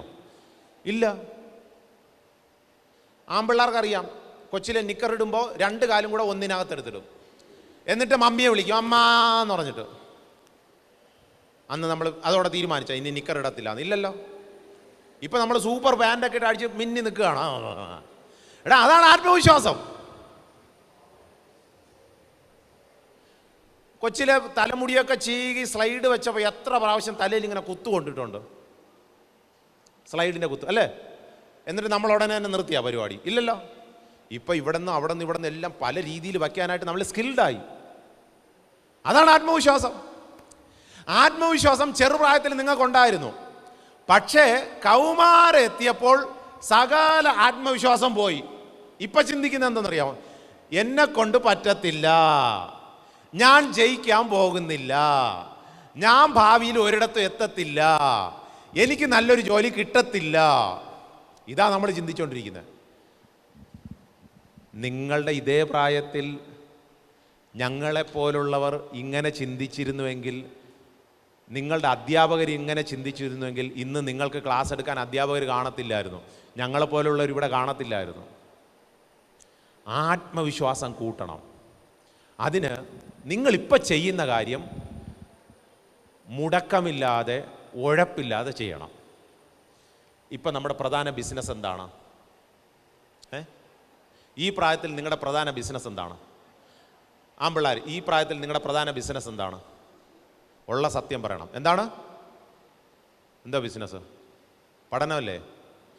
ഈ പ്രായത്തിൽ നിങ്ങളുടെ പ്രധാന ബിസിനസ് പഠനമാണ്. ഈ ബിസിനസ് വിട്ട് വേറൊരു ബിസിനസ്സിന് പോകുന്നതാണ് പ്രശ്നം. ചിലപ്പോൾ ഈ പ്രായത്തിൽ തന്നെ ചിലപ്പോൾ നിങ്ങൾക്ക് തോന്നും, കുറച്ച് മീനും വളർത്തി ഒരു പ്രാവിനെയും പറത്തി വിട്ട് കുറച്ച് പ്രാവും വിറ്റ് അതിൻ്റെയും പൈസ ഉണ്ടാക്കി ഈ കുഞ്ഞു കുഞ്ഞു കുഞ്ഞു കുഞ്ഞു കുഞ്ഞു പരിപാടികളിലോട്ട് നിങ്ങളുടെ ശ്രദ്ധ അങ്ങ് തിരിയും. അപ്പോഴത്തേക്കും നിങ്ങൾക്ക് പ്രധാനപ്പെട്ട കാര്യത്തിലോട്ട് പോയി എത്താൻ പറ്റത്തില്ല. അതുകൊണ്ട് മക്കളെ, ആത്മവിശ്വാസം കൂട്ടുക. അതുപോലെ തന്നെ മാതാപിതാക്കന്മാരോടും പറയാനുള്ളത്, മാതാപിതാക്കന്മാരെ ഈ നമ്മൾ മക്കളെ വളർത്തുന്നത് എന്തിനാണ്? മാതാപിതാക്കന്മാരോടുള്ള ചോദ്യം, എന്തിനാണ് മക്കളെ വളർത്തുന്നത്? ഒരു വല്ലാത്ത ചോദ്യം. അതും പിള്ളേരെ ഇരുത്തിയിട്ട് ഞങ്ങളോടൊരു ചോദ്യം, സാറ് എന്തിനാണ് മക്കളെ വളർത്തുന്നത്? എന്തോന്ന്? കല്യാണം കഴിപ്പിക്കാനേ? എന്തിനാണ് മക്കളെ വളർത്തുന്നത് പാരൻസ്? അമ്മ എന്താ പറഞ്ഞു? നല്ല രീതിയിലെത്താൻ. ഓക്കെ, വേറെ എന്തെങ്കിലും ഉത്തരം? നല്ല രീതിയിലെത്താൻ. എന്തിനാണ് മക്കളെ വളർത്തുന്നത് സാറേ? അവരെ രാജ്യത്തിനും സമൂഹത്തിനും കുടുംബത്തിനും മാതൃകയാകാനും അവരെ മുന്നിൽ നിന്ന് നയിക്കാനുമാണ്. ഞങ്ങളുടെ കാലഘട്ടം കഴിയുമ്പം അവരെ ഈ രാജ്യത്തെ സമൂഹത്തെയും അതുപോലെ തന്നെ കുടുംബത്തെയും മുന്നിൽ നിന്ന് നയിക്കാനാണ് നമ്മൾ വളർത്തിയെടുക്കുന്നത്. നല്ലൊരു ക്ലാപ്പ് കൊടുത്തോ, നല്ലൊരു ക്ലാപ്പ് കൊടുത്തോ. Very good, very good, very good. ഇപ്പോൾ നേരത്തെ അമ്മ പറഞ്ഞ പോലെ, ആ മാഡം പറഞ്ഞ പോലെ, ഈ സാറ് പറഞ്ഞ പോലെ, മക്കളെ നിങ്ങളെ വളർത്തുന്നത് ഇതിൻ്റെ എല്ലാം ആകത്തുക എന്ന് പറഞ്ഞാൽ പല പാരൻസും പറയാറുണ്ട്, സാറേ അവസാന കാലമാകുമ്പോൾ ഞങ്ങൾക്കൊരു ഗ്ലാസ് ഞങ്ങൾക്കൊരു ഗ്ലാസ് വെള്ളം ഇനി അടുത്ത പാരൻസിനോട് അടുത്ത ചോദ്യം. നമ്മുടെ ഇപ്പോഴത്തെ പിള്ളേരുടെ ഈ വളർച്ച കണ്ടാൽ അവസാന കാലത്ത് നമുക്കൊരു ഗ്ലാസ് വെള്ളം കിട്ടും എന്ന് നിങ്ങൾക്ക് തോന്നുന്നുണ്ടോ? ഇല്ലാന്ന് ഉറപ്പിച്ച് തറപ്പിച്ച് പറയുകയാണ്. ഓക്കെ. പല പിള്ളേരുടെയും സ്വഭാവം കണ്ടാൽ മാതാപിതാക്കന്മാർ അങ്ങനെയാണ് പറയുന്നത്. പക്ഷേ മാതാപിതാക്കന്മാരെ നിങ്ങൾ ഇനി തിരിച്ചു പറയണം. ഈ സെമിനാർ കഴിയുമ്പോൾ നിങ്ങൾ തിരിച്ചു പറയണം, യെസ്, എൻ്റെ പിള്ളേർ എൻ്റെ കൂടെ നിൽക്കും. അവരങ്ങനെ പറയാനുള്ള കാരണമുണ്ട്. കാരണം എല്ലാ വിദ്യാർത്ഥികളും ഇപ്പോഴും തന്നെ ഞങ്ങളെപ്പോലുള്ളവർക്ക് പേടി തോന്നുന്ന ഒരു കാര്യം, കുട്ടികളെല്ലാം പഠിക്കുന്നു, പഠിച്ചിട്ട് നേരെ പറന്നു പോവുകയാണ്, അമേരിക്കയിലോ ലണ്ടനിലോ കാനഡയിലോ പറന്നു പോവുകയാണ്.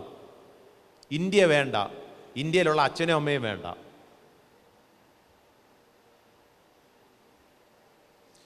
അവിടെ പോയിട്ട് ഏതെങ്കിലും സായിപ്പിൻ്റെ കീഴിൽ അടിമയെ പോലെ ജോലി ചെയ്യുകയാണ്. പക്ഷെ ഞാൻ നിങ്ങളോട് ചോദിക്കുകയാണ്, മക്കളെ, നിങ്ങൾ ഓരോരുത്തരും ഇന്ത്യയിൽ നല്ലവണ്ണം പഠിച്ചിട്ട് ഇന്ത്യയിൽ ഉയർന്ന സ്ഥാനത്തെത്തിയിട്ട് അവിടെയുള്ള സായിപ്പുമാർ ഇവിടെ വന്ന് എന്തുകൊണ്ട് നിങ്ങളുടെ കീഴിൽ ജോലി ചെയ്തുകൂടാ?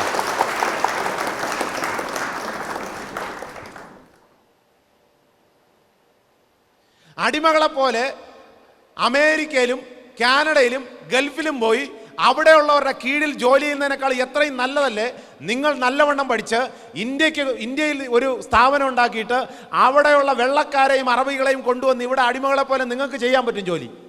നിങ്ങൾക്കതിൻ്റെ ടോപ്പിലിരിക്കാൻ പറ്റും. പക്ഷെ നമ്മളിപ്പോഴും ചിന്തിക്കുന്നത്, ഞാൻ അവിടെ പോയി ഒരു ചെറിയൊരു ജോലി ചെയ്യും, പിന്നെ കുറച്ച് പൈസ ഇങ്ങോട്ട് കൊടുക്കും. നമ്മളെന്നും അടിമകളായിട്ടിരിക്കാനാണ് ഇഷ്ടപ്പെടുന്നത്. പക്ഷെ നിങ്ങൾക്ക് ഈ ഇന്ത്യയിൽ പഠിച്ചാൽ അനന്ത സാധ്യതയാണ്. മറ്റ് രാജ്യങ്ങൾ പോകുന്നതുകൊണ്ട് കുഴപ്പമൊന്നുമില്ല. പക്ഷേ ഇപ്പോഴേ മനസ്സിൽ എനിക്ക് അവിടെ പോകണം, എനിക്ക് അവിടെ പോകണം, അവിടെ പോകണമെന്ന് ചിന്തിച്ചു കഴിഞ്ഞാൽ കുറച്ചുകൂടെ കഴിയുമ്പോൾ നിങ്ങളുടെ മാതാപിതാക്കന്മാരെ നോക്കാൻ വേറെ ആരും കാണത്തില്ല. അവരവരുടെ കംഫർട്ട് സോൺ വിട്ട് നിങ്ങളെ വളർത്താൻ തയ്യാറായി. പക്ഷെ നിങ്ങളുടെ കംഫർട്ട് സോൺ വിട്ടിട്ട് നാളെ അവരെ നിങ്ങൾ സംരക്ഷിക്കാൻ തയ്യാറായില്ലെങ്കിൽ നമ്മൾ നന്ദിയുള്ളവരാണോ? അല്ല. അതുകൊണ്ട് ഒറ്റ മക്കളെ, നിങ്ങൾ എവിടെ പോയാലും നിങ്ങളുടെ മാതാപിതാക്കന്മാരെ കൂടെ കൊണ്ടുപോകണം. അവരെ ഒറ്റയ്ക്ക് ഇവിടെ ആക്കിയിട്ട് പോകരുത്. അപ്പോൾ ഞാൻ തിരിച്ച് മടങ്ങി വരികയാണ്. എന്നെക്കൊണ്ട് സാധിക്കും. അധ്യാപകരും ചിന്തിക്കും, എൻ്റെ വിദ്യാർത്ഥികൾ അവർ നല്ല രീതിയിൽ പഠിക്കാനായിട്ട് ഒരു സംശയമില്ല. അപ്പോൾ രണ്ട് കാര്യങ്ങളാണ് ഞാൻ പറഞ്ഞത്. മൂന്നാമത്തേലോട്ട് പോവുകയാണ്, ഒഴിവ് കഴിവുകൾ. ഇവനാണ് നമ്മുടെ ഏറ്റവും വലിയ പ്രശ്നം. എന്ത് പറഞ്ഞാൽ ആദ്യം പറയുന്ന ഒഴിവ് കഴിവുകളാണ്, എക്സ്ക്യൂസസ്. ഇത് നമ്മളെ പിടിച്ച് നമ്മുടെ ഉള്ള കാലിബറും കപ്പാസിറ്റിയും തകർത്ത് കളയും. നമ്മൾ സാധാരണ പറയുന്ന ഒഴിവുകൾ എന്തൊക്കെയാണ്? എടാ എന്താടാ നല്ലവണ്ണം മാർക്ക് വാങ്ങാത്തത്? എന്താ പറയും? എന്താ പറയുന്നത്? പറഞ്ഞോ, നിങ്ങൾ എന്ത് ഉത്തരം പറഞ്ഞാലും ഒരു കുഴപ്പമില്ല. മോളെ, എന്താ നിനക്ക് ഇപ്രാവശ്യം മാർക്ക് കുറഞ്ഞു പോയത്? ഉടനെ നമ്മൾ പറയുന്ന ഒഴിവ് എന്താണ്? മമ്മി, ഞങ്ങളുടെ ക്ലാസ്സിൽ പഠിച്ച ആരും ജയിച്ചില്ല. ആൺപിള്ളേരുടെ ചോദിക്കുമ്പോൾ ആ ടീച്ചർ പഠിപ്പിച്ചാൽ ബാക്കി പറ. ആർക്കും മനസ്സിലാകത്തില്ല. അതുകൊണ്ടാണ് എനിക്കും മനസ്സിലാകാത്തത്. പിന്നെ ആ പരീക്ഷയ്ക്ക് ഒറ്റ എണ്ണം ജയിച്ചില്ല. കാരണം അത്രയും കട്ടിയുള്ള ചോദ്യമായിരുന്നു. ഒഴിവ് കഴിവുകളാണ്. നമ്മൾ ഭയങ്കര വില്ലന്മാരാണ്. ഈ ഒഴിവ് കഴിവുകളൊക്കെ നമ്മൾ മാറ്റാനായിട്ട് ശ്രമിക്കണം. ഇന്നു മുതൽ നോ എക്സ്ക്യൂസ്. ഒന്നിന് എക്സ്ക്യൂസ് പറയാതിരിക്കുക. നമ്മൾ പ്രധാനമായിട്ട് എക്സ്ക്യൂസ് പറയുന്ന ഒരു കാര്യമുണ്ട്. എന്തിനെന്നറിയോ? ബുദ്ധിയുടെ കാര്യത്തിൽ.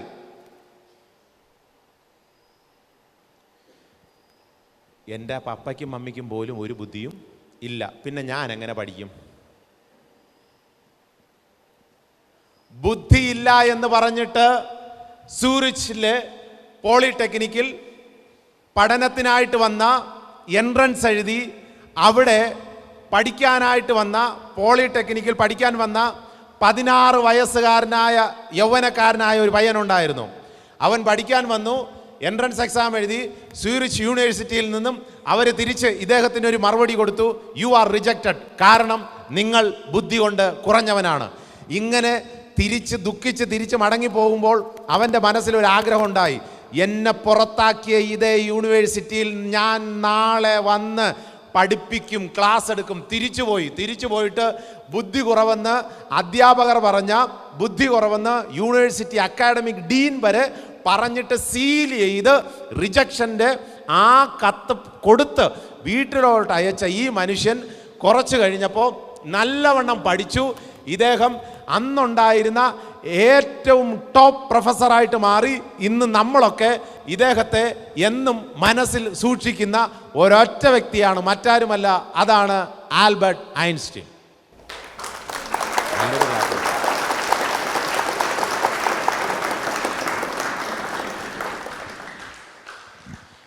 എനിക്ക് ബുദ്ധി കുറവാണെന്ന് പറഞ്ഞ് ഒരൊറ്റ എണ്ണം പിന്മാറിക്കളയരുത്.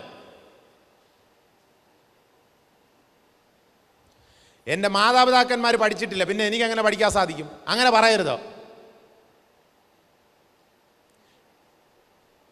കേരളത്തിൻ്റെ തന്നെ അഭിമാനമായ കോട്ടയത്തിൻ്റെ നെറുകയിൽ വച്ച് സൂക്ഷിച്ച ഒരു മനുഷ്യനുണ്ട്, KR നാരായണൻ സാറ്.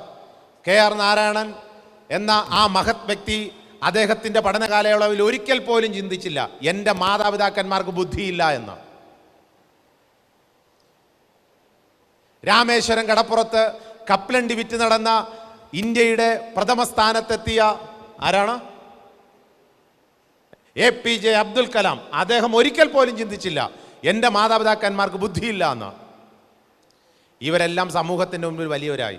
അതുകൊണ്ട് ബുദ്ധിയുടെ പേര് പറഞ്ഞ് ഒരൊറ്റ എണ്ണം ഒഴിവഴികൾ പറയരുത്. എനിക്ക് ബുദ്ധിയില്ല, അതുകൊണ്ട് എന്നെ കൊണ്ട് പഠിക്കാൻ സാധിക്കത്തില്ല, എന്നെ കൊണ്ടൊന്നും നടക്കത്തില്ല എന്നാരും പറയരുത്. നിങ്ങളെ കൊണ്ട് പറ്റും, നിങ്ങളെ കൊണ്ട് സാധിക്കും. ചിലർ ആരോഗ്യത്തിൻ്റെ കാര്യം പറഞ്ഞ് ഒഴിവൊഴികൾ പറയും. എനിക്ക് രാവിലെ ഈ മിക്കവാറും പിള്ളേർക്കുള്ള ഒരു പ്രശ്നമാണ്, പഠിക്കാൻ പറയുമ്പോൾ ഉടനെ പറയും തലവേദന. പെൺപിള്ളേർക്ക് പ്രധാനമായിട്ടുള്ള വയറുവേദന. ചില പിള്ളേർക്കാണെങ്കിൽ ചിലർക്ക് വീട്ടിൽ ഒട്ടും വിശപ്പ് കാണത്തില്ല, ക്ലാസ്സിൽ വന്നു കഴിഞ്ഞാൽ അമിതമായ വിശപ്പ്. പ്രത്യേകിച്ച് കണക്ക് പീരീഡിൽ പിള്ളേർക്ക് വിശക്കുന്നു, വെള്ളം കുടിക്കാൻ പോകണം. കണക്ക് പീരീഡാകുമ്പോൾ പല പിള്ളേർക്കും ആണല്ലേ സത്യം, കണക്ക് പീരീഡിൽ ഭയങ്കര വിശപ്പ് കൂടുന്നത്. ഇതെല്ലാം ഒഴിവ് കഴിവുകളാണ്. ആരോഗ്യം പറഞ്ഞ് ഒഴിവ് കഴിവുകൾ പറഞ്ഞ് ആരോഗ്യത്തിൻ്റെ പേരും പറഞ്ഞ് എന്നെ കൊണ്ട് പറ്റത്തില്ല എന്ന് പറഞ്ഞിരുന്നെങ്കിൽ ഹെലൻ കെല്ലറിനെ പോലുള്ള മഹത് വ്യക്തി ഇന്ന് സമൂഹത്തിന് നല്ല കാര്യങ്ങൾ ചെയ്തത് നമ്മൾ അറിയത്തില്ലായിരുന്നു. ബെഥോവനെ പോലുള്ള മഹത് വ്യക്തി, ക്രമേണ കേൾവിശക്തി നഷ്ടപ്പെട്ട ഈ മനുഷ്യൻ ഒരു മഹത്തായ വ്യക്തിയായി സമൂഹത്തിൽ തീർന്നത് തൻ്റെ സ്വന്തം കുറവുകളെ ചവിട്ടി ധൈര്യത്തോടെ മുന്നോട്ട് പോകാൻ പഠിച്ചു. എനിക്ക് പഠിക്കാനിരിക്കുമ്പോൾ ഉറക്കം വരുന്നു സാറേ, എനിക്ക് രാവിലെ എഴുന്നേക്കാൻ പറ്റുന്നില്ല സാറേ, എനിക്ക് പഠിക്കുമ്പോൾ കോൺസെൻട്രേഷൻ കിട്ടുന്നില്ല സാറേ. എന്തിനും ഒഴിവഴികൾ പറയുക, ചെയ്യരുത്. നിങ്ങളെ കൊണ്ട് എല്ലാ സാധ്യതയും പരമാവധി ഉപയോഗിക്കാൻ സാധിക്കും എന്ന് ഓർത്തിരിക്കണം. ഇനി വേറെ ചിലരുണ്ട്, അവർ ഈ പ്രായം വെച്ച് ഒഴിവൊഴികൾ പറയും. ഇപ്പോഴത്തെ പിള്ളേരുടെ ഒരു രീതിയാണ്. ഇപ്പം സാധാരണ ഈ ഞങ്ങളുടെ അടുത്ത് കൗൺസിലിംഗ് വരുന്ന പിള്ളേർ പറയുന്ന ഒരു കാര്യം, മമ്മി പപ്പ ഈ പിള്ളേരുമായിട്ട് പിള്ളേരാദ്യം പാരൻസിനോട് ആദ്യം ഈ പരാതി പോയി പറയുന്ന, ഞങ്ങളുടെ ഈ പ്രായത്തിലൊന്നും ഇതൊന്നും പഠിച്ചെടുക്കാൻ പറ്റത്തില്ല, ഇതൊക്കെ വലിയ ചേച്ചിമാരും ചേട്ടന്മാരും പഠിക്കേണ്ട തിയറികളാണ് ഞങ്ങളുടെ തലയിൽ കൊണ്ടുവച്ച് തന്നിരിക്കുന്നത്.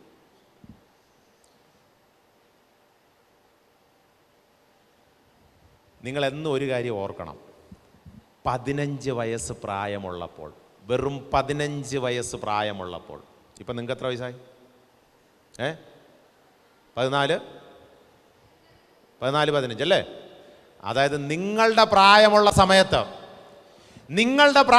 സമയത്ത് സ്വന്തം പഠനത്തിൽ ഏറ്റവും മികവുള്ളവനായിട്ട് ബുദ്ധി ഉപയോഗിച്ച് കയ്യിലുണ്ടായിരുന്ന ചില ചെറിയ ഇലക്ട്രിക് സാധനങ്ങളൊക്കെ ഉപയോഗിച്ച് ഒടുവിൽ അവസാനം കോഡിങ് ശരിയായിട്ട് പഠിച്ച് സ്വന്തമായിട്ടാണെന്ന് ഓർത്തോണം. അന്നത്തെ കാലത്ത്, ഇന്ന് 70 വയസ്സുള്ള മനുഷ്യൻ്റെ കാര്യമാണ് ഞാനീ പറയുന്നത്, ഇന്ന് 50 വയസ്സുള്ള മനുഷ്യൻ്റെ കാര്യമാണ് ഈ പറയുന്നത്. അദ്ദേഹത്തിന് അന്ന് 15 വയസ്സുള്ളപ്പോൾ കോഡിങ് പഠിച്ചിട്ട് കമ്പ്യൂട്ടർ ഗെയിമുകൾ സ്വയമായി തയ്യാറാക്കിയിട്ട് 15 വയസ്സിൽ സ്വന്തമായി കമ്പ്യൂട്ടർ ഗെയിമുകൾ വിറ്റ് ഇന്ന് ലോകത്തിൻ്റെ നെറുകയിലെത്തി നിൽക്കുന്ന ഈ മഹാനായ വ്യക്തി ലോകത്തിൽ ഇന്നുള്ളതിൽ ഏറ്റവും കൂടുതൽ സമ്പത്ത് സ്വരൂപിക്കുന്ന ടെസ്ല എന്ന് പറയുന്ന കമ്പനിയുടെ സ്ഥാപകനും തീർന്നില്ല. ഇന്ത്യയിൽ ഭൂമിയിൽ നിന്ന് ഇങ്ങനെ ഷട്ടിൽ പോലെ ചന്ദ്രനിലേക്ക് പോലും വാഹനം അയക്കാൻ കഴിവുള്ള ഈ മനുഷ്യൻ, എലോൺ മസ്ക് എന്ന് പറയുന്ന ഈ മനുഷ്യൻ 15 വയസ്സിൽ സമ്പാദിക്കാൻ തുടങ്ങി. എല്ലാ മക്കളോടും എനിക്ക് പറയാനുള്ള ഒരു കാര്യം, നിങ്ങൾ നിങ്ങളുടെ മാതാപിതാക്കന്മാരുടെ പണത്തിൽ ഇപ്പോഴേ കണ്ണു വെച്ച് പഠിക്കരുത്. നമ്മുടെ കണ്ണ് മുഴുവൻ പാരൻസിൻ്റെ എൻ്റെ പപ്പയ്ക്കും മമ്മിക്കും വീടുണ്ട്, സ്വത്തുണ്ട്, എനിക്ക് അത് കിട്ടിക്കോളും, ഞാൻ പഠിച്ചില്ലെങ്കിൽ ഒരു കുഴപ്പമൊന്നുമില്ല. അവർ തരും, പക്ഷെ അതിനെക്കുറിച്ച് ഇപ്പം നിങ്ങൾ ചിന്തിക്കരുത്. ഇപ്പം നിങ്ങൾ ഒറ്റ കാര്യമേ ചിന്തിക്കാറുള്ളൂ, സ്വന്തമായി വഴി തെളിച്ച് മുന്നോട്ട് പോവുക. ഞാനിവിടെ ഈ വീഡിയോ പിടിക്കുന്ന 3 നമ്മുടെ ചേട്ടന്മാർ, നിങ്ങളെ ശ്രദ്ധിച്ചാൽ അറിയാം, വീഡിയോ പിടിക്കുന്ന 3 ചേട്ടന്മാർ. ഫിജോ സാറേ ഇങ്ങോട്ട് വാ, അത് അവിടെ വെച്ചിട്ടോ, ആ ചെവിയിലിരിക്കുന്ന സാധനം അവിടെ വെച്ചിട്ടോ, ഓടിയോ ഇങ്ങോട്ട്.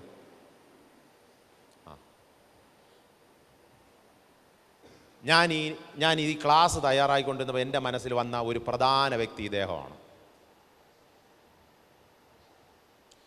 ചെറുപ്രായത്തിൽ പഠിക്കാൻ കിട്ടിയ സാധ്യത പരമാവധി ഉപയോഗിച്ച് ഇന്ന് സ്വന്തമായിട്ട് വഴി തെളിക്കുക എന്ന് പറഞ്ഞാൽ സ്വന്തമായിട്ട് വഴി തെളിച്ച് ജീവിതത്തിൽ കിട്ടാൻ സാധ്യതയുള്ള സ്വന്തം കരിയർ എവിടെയാണെന്ന് മനസ്സിലാക്കി ആ കരിയർ നല്ലവണ്ണം ഉപയോഗിച്ച് ഇന്ന് നിങ്ങൾ ഈ കാണുന്ന ഈ ക്യാമറ, വീഡിയോ സംവിധാനങ്ങളെല്ലാം അദ്ദേഹത്തിൻ്റെ ഈ ചെറുപ്രായം കൊണ്ട് അദ്ദേഹം സ്വന്തമായിട്ട് വഴിതെളിച്ച് നേടിയെടുത്ത വളരെ വളരെ വളരെ അപൂർവമായ ഒരു സംവിധാനത്തിന് ഉടമയാണ് ഇദ്ദേഹം. ട്രൂ മീഡിയ എന്ന് പറയുന്ന പ്രസ്ഥാനത്തിൻ്റെ ഉടമ ഫിജോ സാറ്.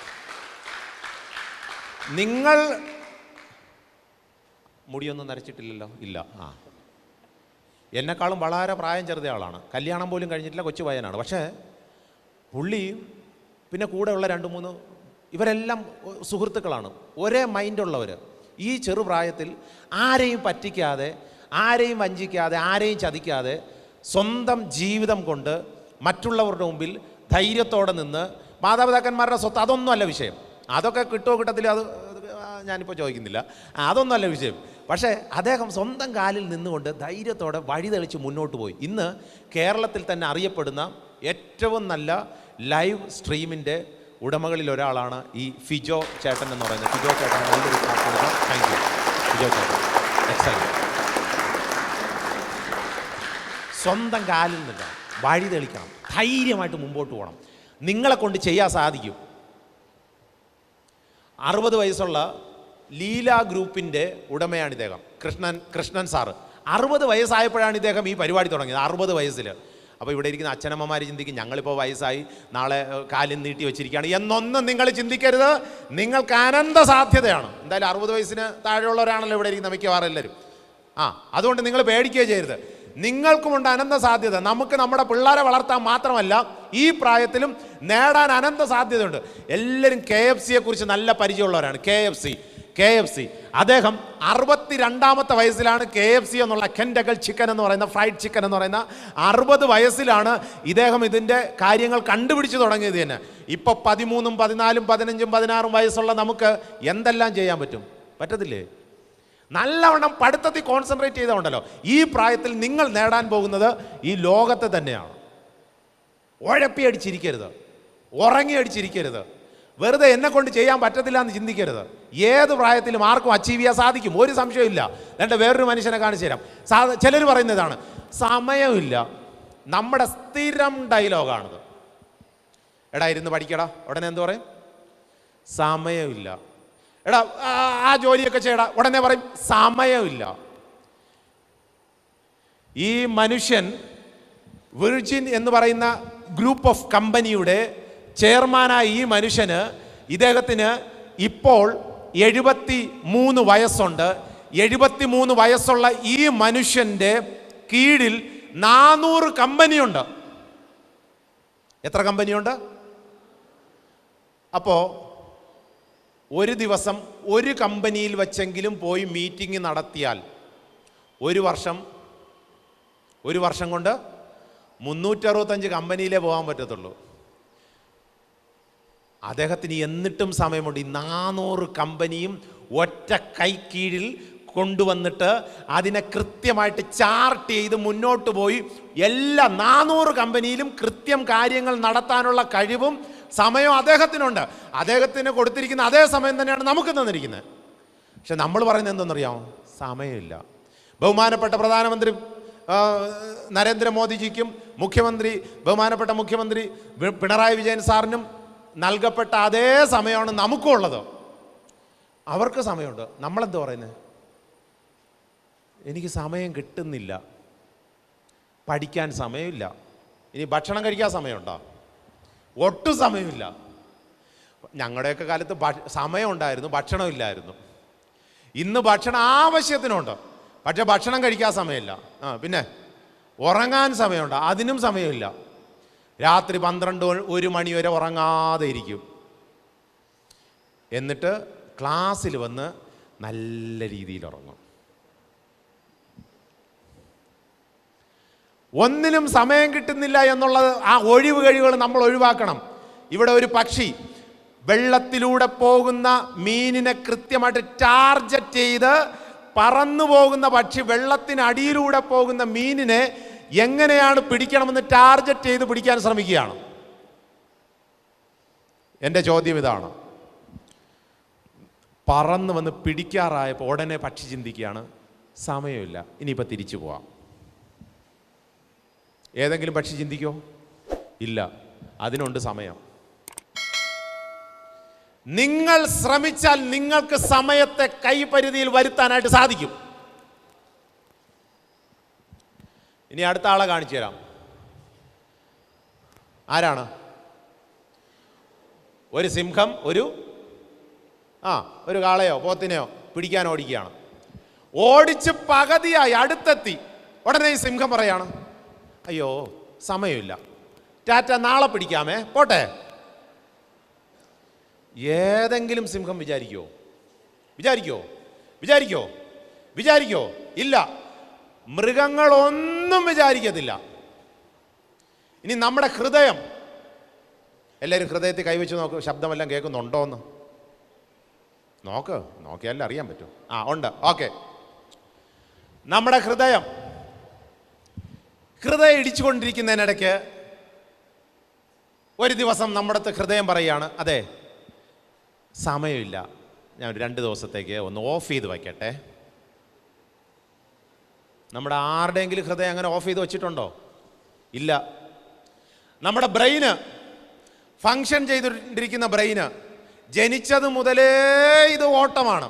100 ബില്യൺ ന്യൂറോൺസ് ആണ് ഈ ബ്രെയിനിലൂടെ ഇങ്ങനെ കടപടപടപടപടാന്ന് വർക്ക് ചെയ്യുന്നത്. അതുകൊണ്ടാണ് നമ്മളിങ്ങനെ കുമാരന്മാരും കുമാരിമാരുമായിട്ടിരിക്കുന്നത്. പക്ഷെ അങ്ങനെ ഇരിക്കുന്ന നമ്മുടെ ബ്രെയിന് ഒരു ദിവസം നമ്മോട് പറയുകയാണ്, എനിക്ക് സമയമില്ല, ഞാൻ നിർത്തുകയാണ്. പറയോ? ഇല്ല. അപ്പോൾ ഞാൻ ഈ പറഞ്ഞ ഒന്നും ഇങ്ങനെ പറയത്തേയില്ല. പക്ഷെ ഒരാൾ പറയും. ആര്? നമ്മൾ ഒരു കാര്യം എപ്പോഴും പറയും. എന്തെന്നറിയാമോ? എനിക്ക് സമയമില്ല. സമയത്തെ മുഴുവൻ ചോർന്നെടുക്കുന്ന ഈ സാധനത്തെ ഇന്നത്തോടെ നിങ്ങൾ ഒഴിവാക്കണം. നമ്മൾ മനുഷ്യർ മാത്രം പറയുന്ന ഒരു ഡയലോഗാണ്. എന്തെന്നറിയാമോ? നമ്മൾ മനുഷ്യർ മാത്രം പറയുന്ന ഒരു ഡയലോഗാണ്, എനിക്ക് സമയമില്ല. ഇപ്പോൾ ഇവിടെയാണ് ഈ കംഫർട്ട് സോണും സക്സസും രണ്ടിടത്തോട്ടാണ്. വിജയത്തിലോട്ട് പോകണോ, കംഫർട്ട് സോൺ മാറ്റി വെച്ചേ പറ്റത്തുള്ളൂ. കംഫർട്ട് സോൺ എന്ന് പറയുമ്പോൾ ഒരു പ്രത്യേക സുഖം, എന്തെങ്കിലും ചെയ്തുകൊണ്ടിരിക്കുമ്പോൾ ഒരു പ്രത്യേക സുഖം. വീട്ടിൽ പോയ ഉടനെ ഒരു പ്രത്യേക സുഖം കിട്ടും. എന്ത് ചെയ്താൽ?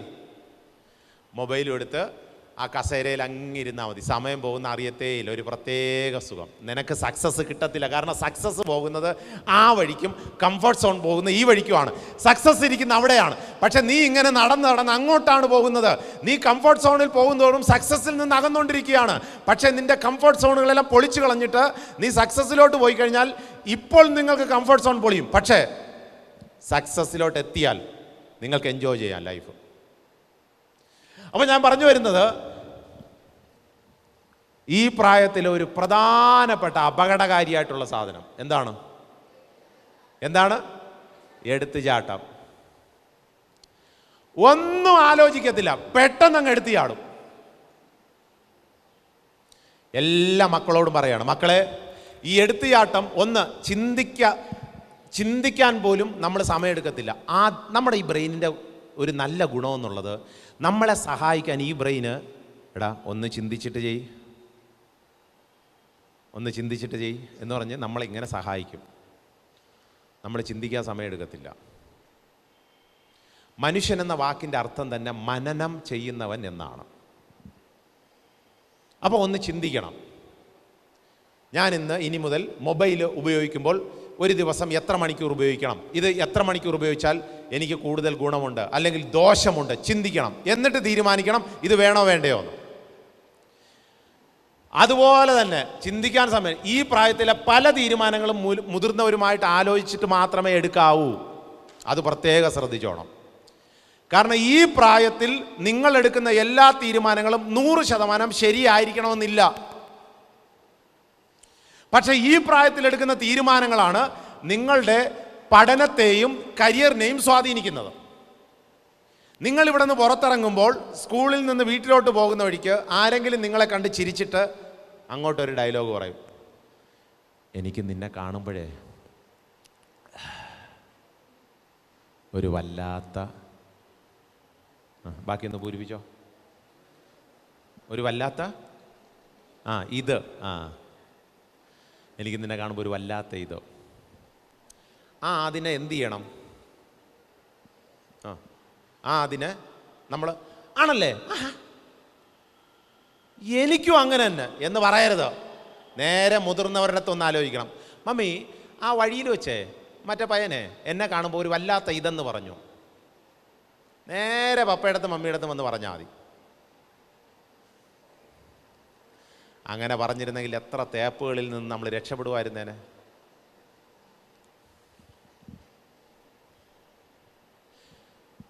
ലൈഫിലെ ഏറ്റവും പ്രധാനപ്പെട്ട തീരുമാനം ഏതൊക്കെ സൗഹൃദങ്ങൾ വേണം, ഏതൊക്കെ സൗഹൃദങ്ങൾ വേണ്ട എന്നുള്ളത്.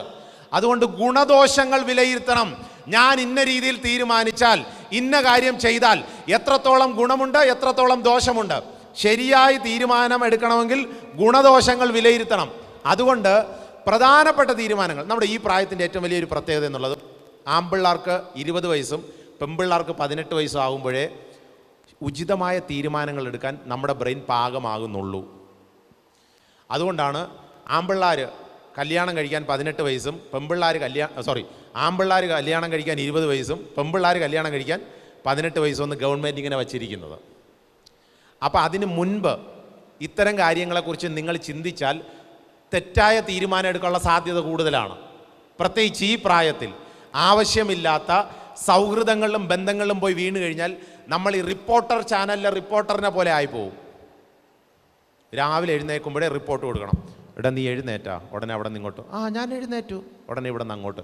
നീ അടുത്ത് എന്ത് ചെയ്യാൻ പോകുന്നു? ഉടനെ അവിടെ നിന്ന് ഇങ്ങോട്ട്. ഞാൻ പല്ല് തേക്കാൻ പോകുന്നു. ഉടനെ ഞാനും പല്ല് തേക്കാൻ പോകുന്നു. ഉടനെ പല്ല് തേച്ച് വന്നിട്ട് കുറച്ചുകൂടെ കഴിയുമ്പോൾ നീ കുളിച്ചോ? ഇല്ല ഞാൻ കുളിച്ചില്ല. അപ്പം നീയും കുളിച്ചോളണേ. കുളിച്ച് കഴിഞ്ഞിട്ട് കുറച്ചുകൂടെ കഴിഞ്ഞിട്ട് ഇപ്പം നീ എന്ത് ചെയ്യുന്നു? ഞാൻ ഫുഡ് കഴിക്കുന്നു. എന്താണ് ഫുഡ്? രാത്രി വരെ റിപ്പോർട്ട്.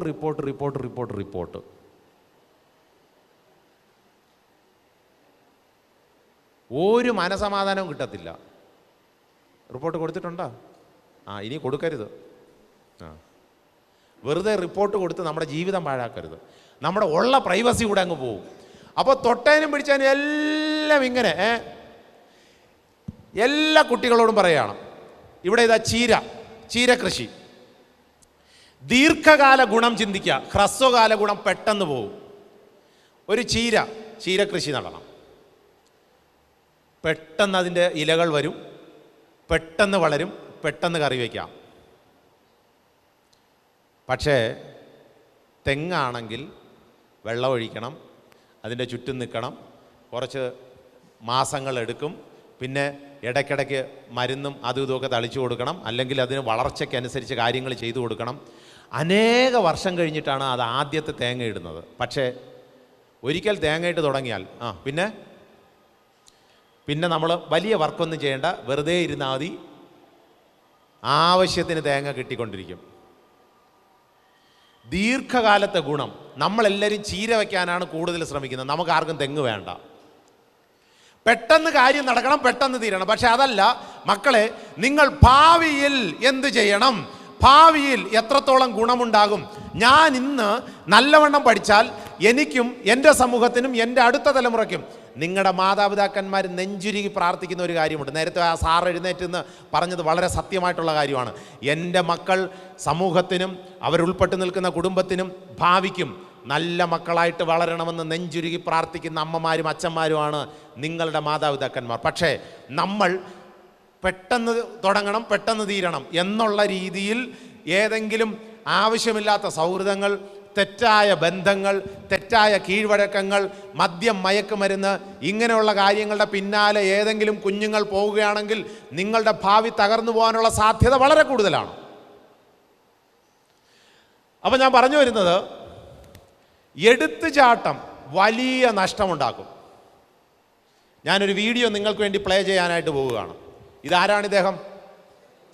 ഉസൈൻ ബോൾട്ട്, ലോകത്തിലെ ഏറ്റവും വേഗതയുള്ള മനുഷ്യൻ.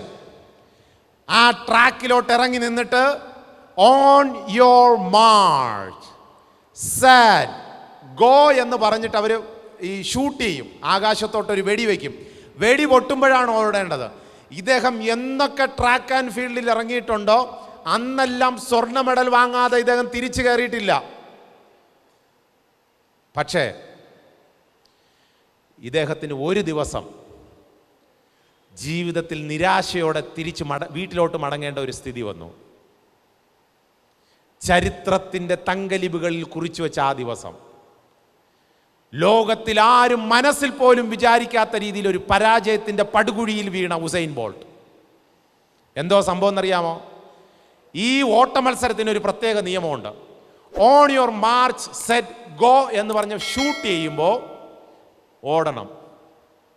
ഈ ഷൂട്ട് ചെയ്യുന്നതിന് തൊട്ട് മുൻപ് എങ്ങാനും അബദ്ധത്തിൽ കാല് വെച്ച് ഓടിയാൽ അയ്യോ സോറി അബദ്ധം പറ്റിയാണ് ഒന്നുകൂടെ എന്ന് പറയാൻ പറ്റത്തില്ല.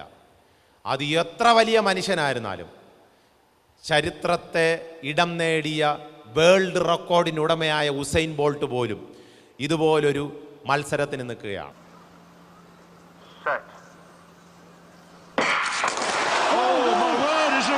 ഒരു നിമിഷത്തെ എടുത്തുചാട്ടം,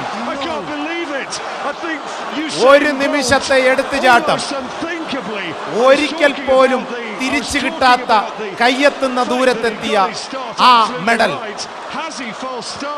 ഉസൈൻ ബോൾട്ടിന് നഷ്ടമാകുന്നു. ആ രാജ്യം മുഴുവൻ ഉസൈൻ ബോൾട്ടിൻ്റെ ഒരു ഫ്രാക്ഷൻ ഓഫ് സെക്കൻഡിലെ എടുത്തുചാട്ടം കാരണം അന്ന് തലകുനിക്കേണ്ടി വന്നു.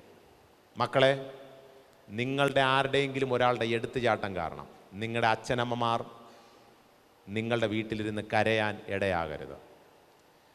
പല അമ്മമാരും ഞങ്ങളുടെ അടുത്ത് പറയാറുള്ള, എൻ്റെ സാറേ അവളെ നല്ലവണ്ണം പഠിപ്പിച്ചു, പക്ഷേ അവൾ എടുത്തു ചാടി ഒരു തീരുമാനം എടുത്തു, അവൾക്ക് തോന്നിയതുപോലെ ഒരു തീരുമാനം എടുത്തു, അവൾ ഇന്ന പയ്യനുമായിട്ട് ഇന്ന എന്ന് പറഞ്ഞങ്ങ് ഒരു കത്ത് എഴുതി വെച്ചിട്ട് അവൾ വീട്ടിൽ നിന്ന് പോയി സാറേ.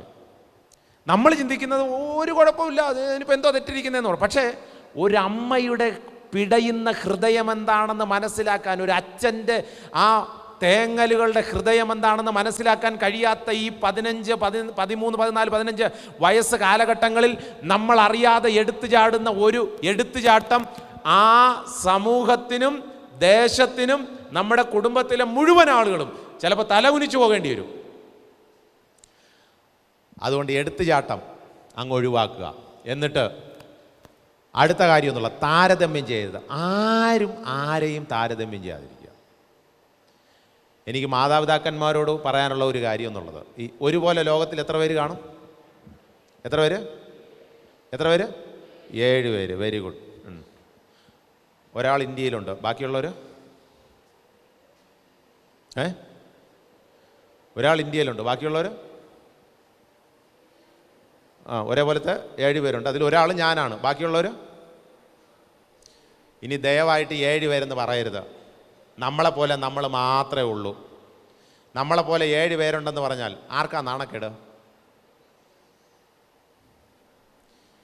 ഞാൻ ഇടയ്ക്ക് ഒരു പ്രസംഗം കേട്ടപ്പോൾ അതിനകത്ത് ഇങ്ങനെ സെയിം ചോദ്യം ഒരാൾ ചോദിച്ചു. അപ്പോൾ ഒരു കുട്ടി ചാടി എഴുന്നേറ്റ് പറഞ്ഞത്, അത് ബാക്കി 6 ഭൂഖണ്ഡങ്ങളിൽ 6 പേരുണ്ട്. പാവ ഇദ്ദേഹം ഒരു പഞ്ചായത്ത് പോലും വിട്ട് വെളിയിൽ പോയിട്ടില്ല. എന്നിട്ടാണ് 7 ഭൂഖണ്ഡം. നമ്മളെ പോലെ നമ്മൾ മാത്രമേ ഉള്ളൂ. നമ്മളെ പോലെ നമ്മൾ മാത്രമേ ഉള്ളൂ. അതുകൊണ്ടാണ് നമ്മൾ ഈ നിങ്ങളിനിപ്പോൾ വളർന്ന് വലുതാവുമ്പോൾ എയർപോർട്ടിലൊക്കെ പോകും, പാസ്പോർട്ടിനൊക്കെ അപേക്ഷിക്കുമ്പോൾ ബയോമെട്രിക് സിസ്റ്റം ഉണ്ട്. നമ്മുടെ കൈവിരൽ വയ്ക്കണം. അതുപോലെ തന്നെ നമ്മുടെ കണ്ണിൻ്റെ ഇത് ലോകത്തിൽ ഒരാൾക്കുള്ളത് വേറെ ആർക്കും റിപ്പീറ്റ് ചെയ്തില്ല. നിങ്ങളുടെ കണ്ണുപോലെ ലോകത്തിൽ വേറെ ആർക്കും ഇല്ല. നിങ്ങളുടെ തമ്പിൻ്റെ ഇതുപോലെ ലോകത്തിൽ വേറെ ആർക്കും ഇല്ല. നിങ്ങൾ മാത്രമാണ്.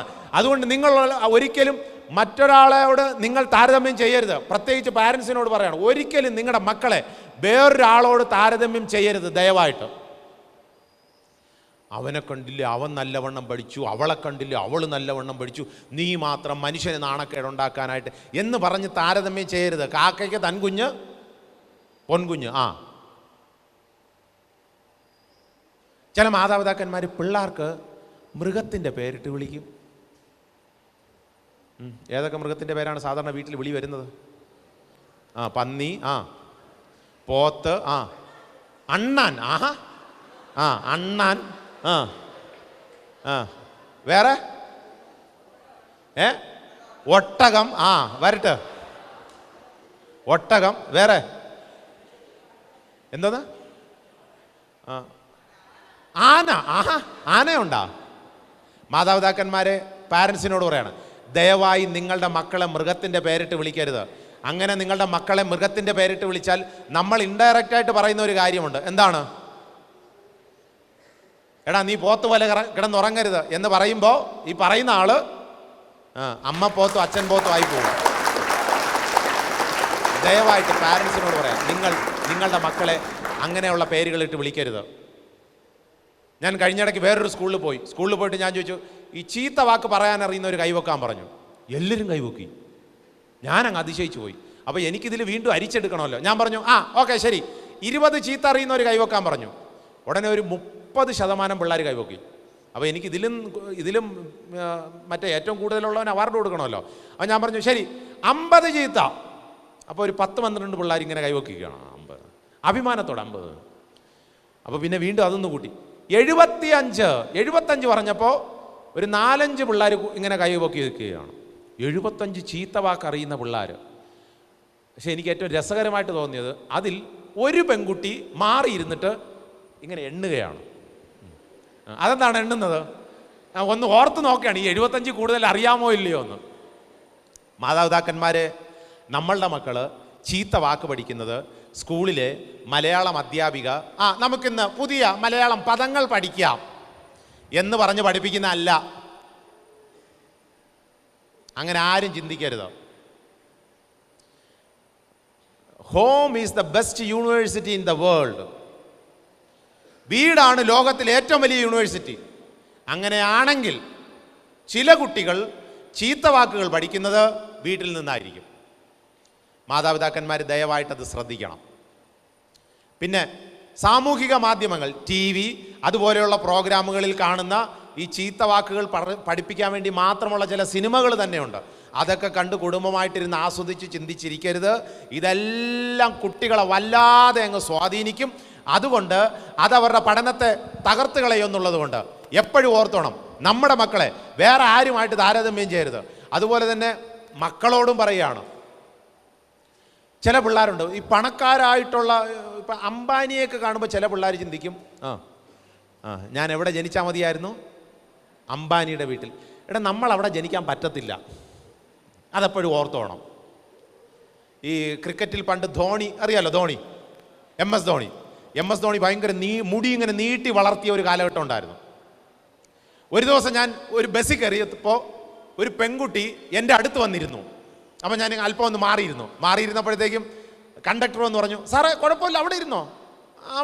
അപ്പം ഞാൻ ഇങ്ങനെ നോക്കിയപ്പോൾ അവന് മീശയൊക്കെ ഉണ്ട്, പെണ്ണല്ല ആണെന്ന് മനസ്സിലായി. ഞാനപ്പോൾ അവനോട് ചോദിച്ചു, എന്തോ ഈ മുടിയൊക്കെ ഇങ്ങനെ നീട്ടി വെച്ചിരിക്കും? ഞാൻ MS ധോണിയുടെ ഫാനാണ്. ഞാൻ ചോദിച്ചു, നിൻ്റെ പേരെന്തോ? എൻ്റെ പേര് എന്ന് പറഞ്ഞിട്ട് അവനൊരു പേര് പറഞ്ഞു. അപ്പോൾ ഞാൻ ചോദിച്ചു, നീ എങ്ങനെ ധോണിയാ? ഇല്ല, ഞാൻ ധോണിയെപ്പോലെ ഇങ്ങനെ ആകാൻ ശ്രമിക്കുകയാണ്. നിങ്ങളെല്ലാം ഒരു കാര്യം മനസ്സിലാക്കണം, നിങ്ങൾക്ക് മക്കളെ വേറൊരാളാകാൻ സാധിക്കത്തില്ല. ധോണിയാണ്, ജോണിയാണ്, മാണിയാണ്, സോണിയാണ്. ആ, അല്ലാതെ നമുക്കൊരിക്കലും വേറൊരാളായിട്ട് ജീവിക്കാൻ പറ്റത്തില്ല. അതിൻ്റെ കാരണം എന്നുള്ളത് നമ്മളെപ്പോലെ നമ്മൾ മാത്രമേ ഉള്ളൂ. അതുകൊണ്ട് എപ്പോഴും നിങ്ങളിൽ തന്നെ സ്വയമായിട്ട് അഭിമാനിക്കണം. ഒരിക്കലും താരതമ്യം ചെയ്യരുത്. താരതമ്യം ചെയ്തു കഴിഞ്ഞാൽ ഈ സ്വയം മികവങ്ങ് കുറഞ്ഞു പോകും. അത് ഭയങ്കര അപകടം ചെയ്യും. അപ്പോൾ അടുത്തതിലോട്ട് പോവാണ്. കുറ്റം പറയുന്ന സ്വഭാവം പഠനത്തെ സാരമായി ബാധിക്കും.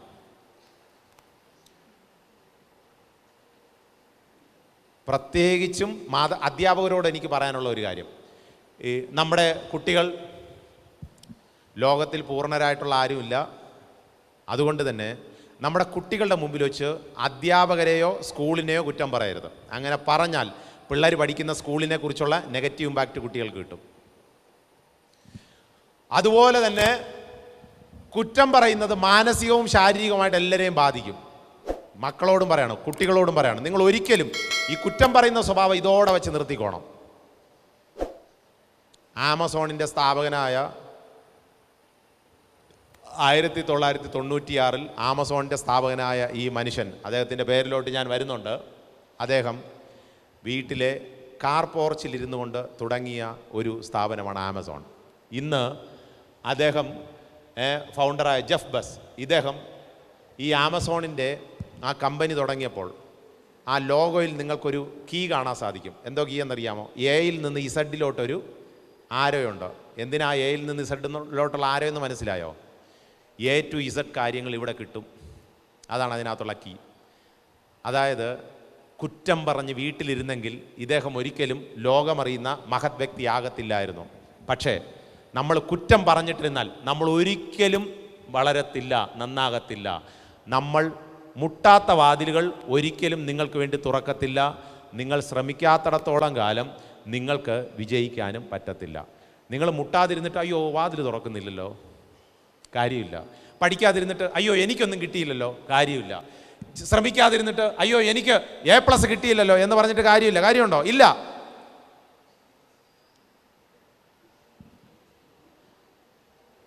ഞാനിവിടെ ഒരു രാജ്യത്തിൻ്റെ ചിത്രം കാണിക്കുകയാണ്. ബ്രസീൽ. ആരെയാണ് ഓർമ്മ വരുന്നത്? നെയ്മർ. Very good. ആരെയാണ് ഓർമ്മ വരുന്നത്? Very good. ആരാണ് ഓർമ്മ വരുന്നത്? ഫ്രാൻസ്. എംബാപ്പെ. Very good. ആരാണ്? റൊണാൾഡോ. ഏത് രാജ്യമാണ്? പോർച്ചുഗൽ. Very good. ഇന്ത്യ. ആരാണ് ഓർമ്മ വരുന്നത്? Very good. നിങ്ങൾക്ക് ഈ ചിത്രങ്ങളിൽ 21 കോടിയിലധികം വരുന്ന ജനക്കൂട്ടത്തിൻ്റെ ഇടയിൽ നിന്ന് നിങ്ങൾ ഒരാളുടെ പേര് മാത്രമേ ഓർത്തെടുത്തുള്ളൂ. അത് ബ്രസീലിൻ്റെ കളിക്കാരനായ നെയ്മറിൻ്റെ പേരാണ്. എന്തുകൊണ്ട്? 4 കോടിയിലധികം വരുന്ന ജനക്കൂട്ടത്തിൻ്റെ ഇടയിൽ നിന്നുകൊണ്ട് അർജന്റീനയിലെ ഒരൊറ്റ മനുഷ്യനെ നിങ്ങൾ ആ ചിത്രം കണ്ടപ്പോൾ ഓർത്തുള്ളൂ. ആരെയാണ്? മെസ്സി. എന്തുകൊണ്ട്? എംബാപ്പയെ പോലുള്ള ഒരു മനുഷ്യനെ മാത്രമേ 6 കോടി ജനത്തിൻ്റെ ഇടയിൽ നിന്നും ഫ്രാൻസിലെ ചിത്രം കണ്ടപ്പോൾ നിങ്ങൾ ഓർത്തെടുത്തുള്ളൂ. എന്തുകൊണ്ട്? പോർച്ചുഗലിൻ്റെ ചിത്രം ഞാൻ കാണിച്ചപ്പോൾ, പോർച്ചുഗലിൻ്റെ ആ ഫ്ലാഗ് ഞാൻ കാണിച്ചപ്പോൾ 1 കോടി ജനത്തിൻ്റെ ഇടയിൽ നിന്ന് നിങ്ങളുടെ മനസ്സിൽ ഓടി വന്ന ഒരൊറ്റ പേരേ ഉള്ളൂ, അത് റൊണാൾഡോ. എന്തുകൊണ്ട്? ഇന്ത്യയുടെ 140-ലധികം കോടി ജനങ്ങളുടെ ഇടയിൽ നിന്നും ഈ ചിത്രം കാണിച്ചപ്പോൾ നിങ്ങളുടെ മനസ്സിൽ വന്ന ഒരു പേരുണ്ട്, അല്ലെങ്കിൽ 1, 2, 3 പേരുണ്ടായിരിക്കാം. എന്തുകൊണ്ട്? ഇവിടെയാണ് ഞാൻ എൻ്റെ ക്ലാസ്സിൻ്റെ അവസാനത്തെ നിമിഷങ്ങളിലോട്ട് വരികയാണ്. മക്കളെ, ഒരു മനുഷ്യൻ്റെ പേര് നിങ്ങൾ ഓർത്തെടുത്തു ഒരു രാജ്യത്തിൻ്റെ മുഴുവൻ ഫ്ലാഗ് കാണിച്ചപ്പോൾ. അങ്ങനെയാണെങ്കിൽ ചില സ്ഥലങ്ങളുടെ പേര് കേട്ടാൽ അവിടുത്തെ വ്യക്തികളെ നമ്മൾ ഓർത്തെടുക്കും. ഞാനൊരു സ്ഥലത്തിൻ്റെ പേര് പറയാം, നിങ്ങൾ ഉടനെ ഓർത്തെടുത്ത് പറഞ്ഞാൽ മതി ആരാണെന്ന്. 1 പയ്യോളി കടപ്പുറം. ആരാണ്? പണ്ടത്തെ ആളുകൾക്കറിയാം, പയ്യോളി കടപ്പുറം. PT Usha. Give a big clap. PT Usha. Excellent.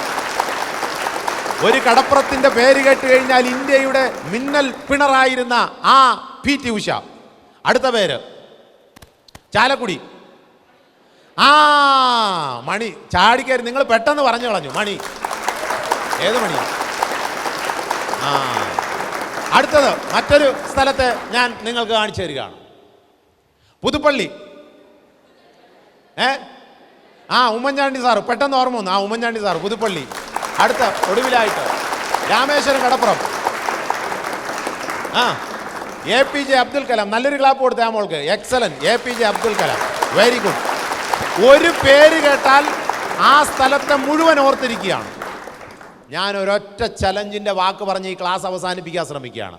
മക്കളെ, എൻ്റെ ചോദ്യം ഇതാണ്: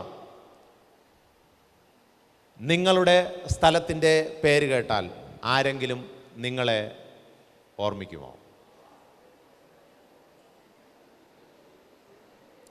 നിങ്ങളെ ഓർമ്മിക്കാൻ പറ്റണം. നിങ്ങളുടെ പേര് കേട്ടാൽ ആ പയ്യൻ ഇന്ന സ്ഥലത്തുള്ള ആളാണ്.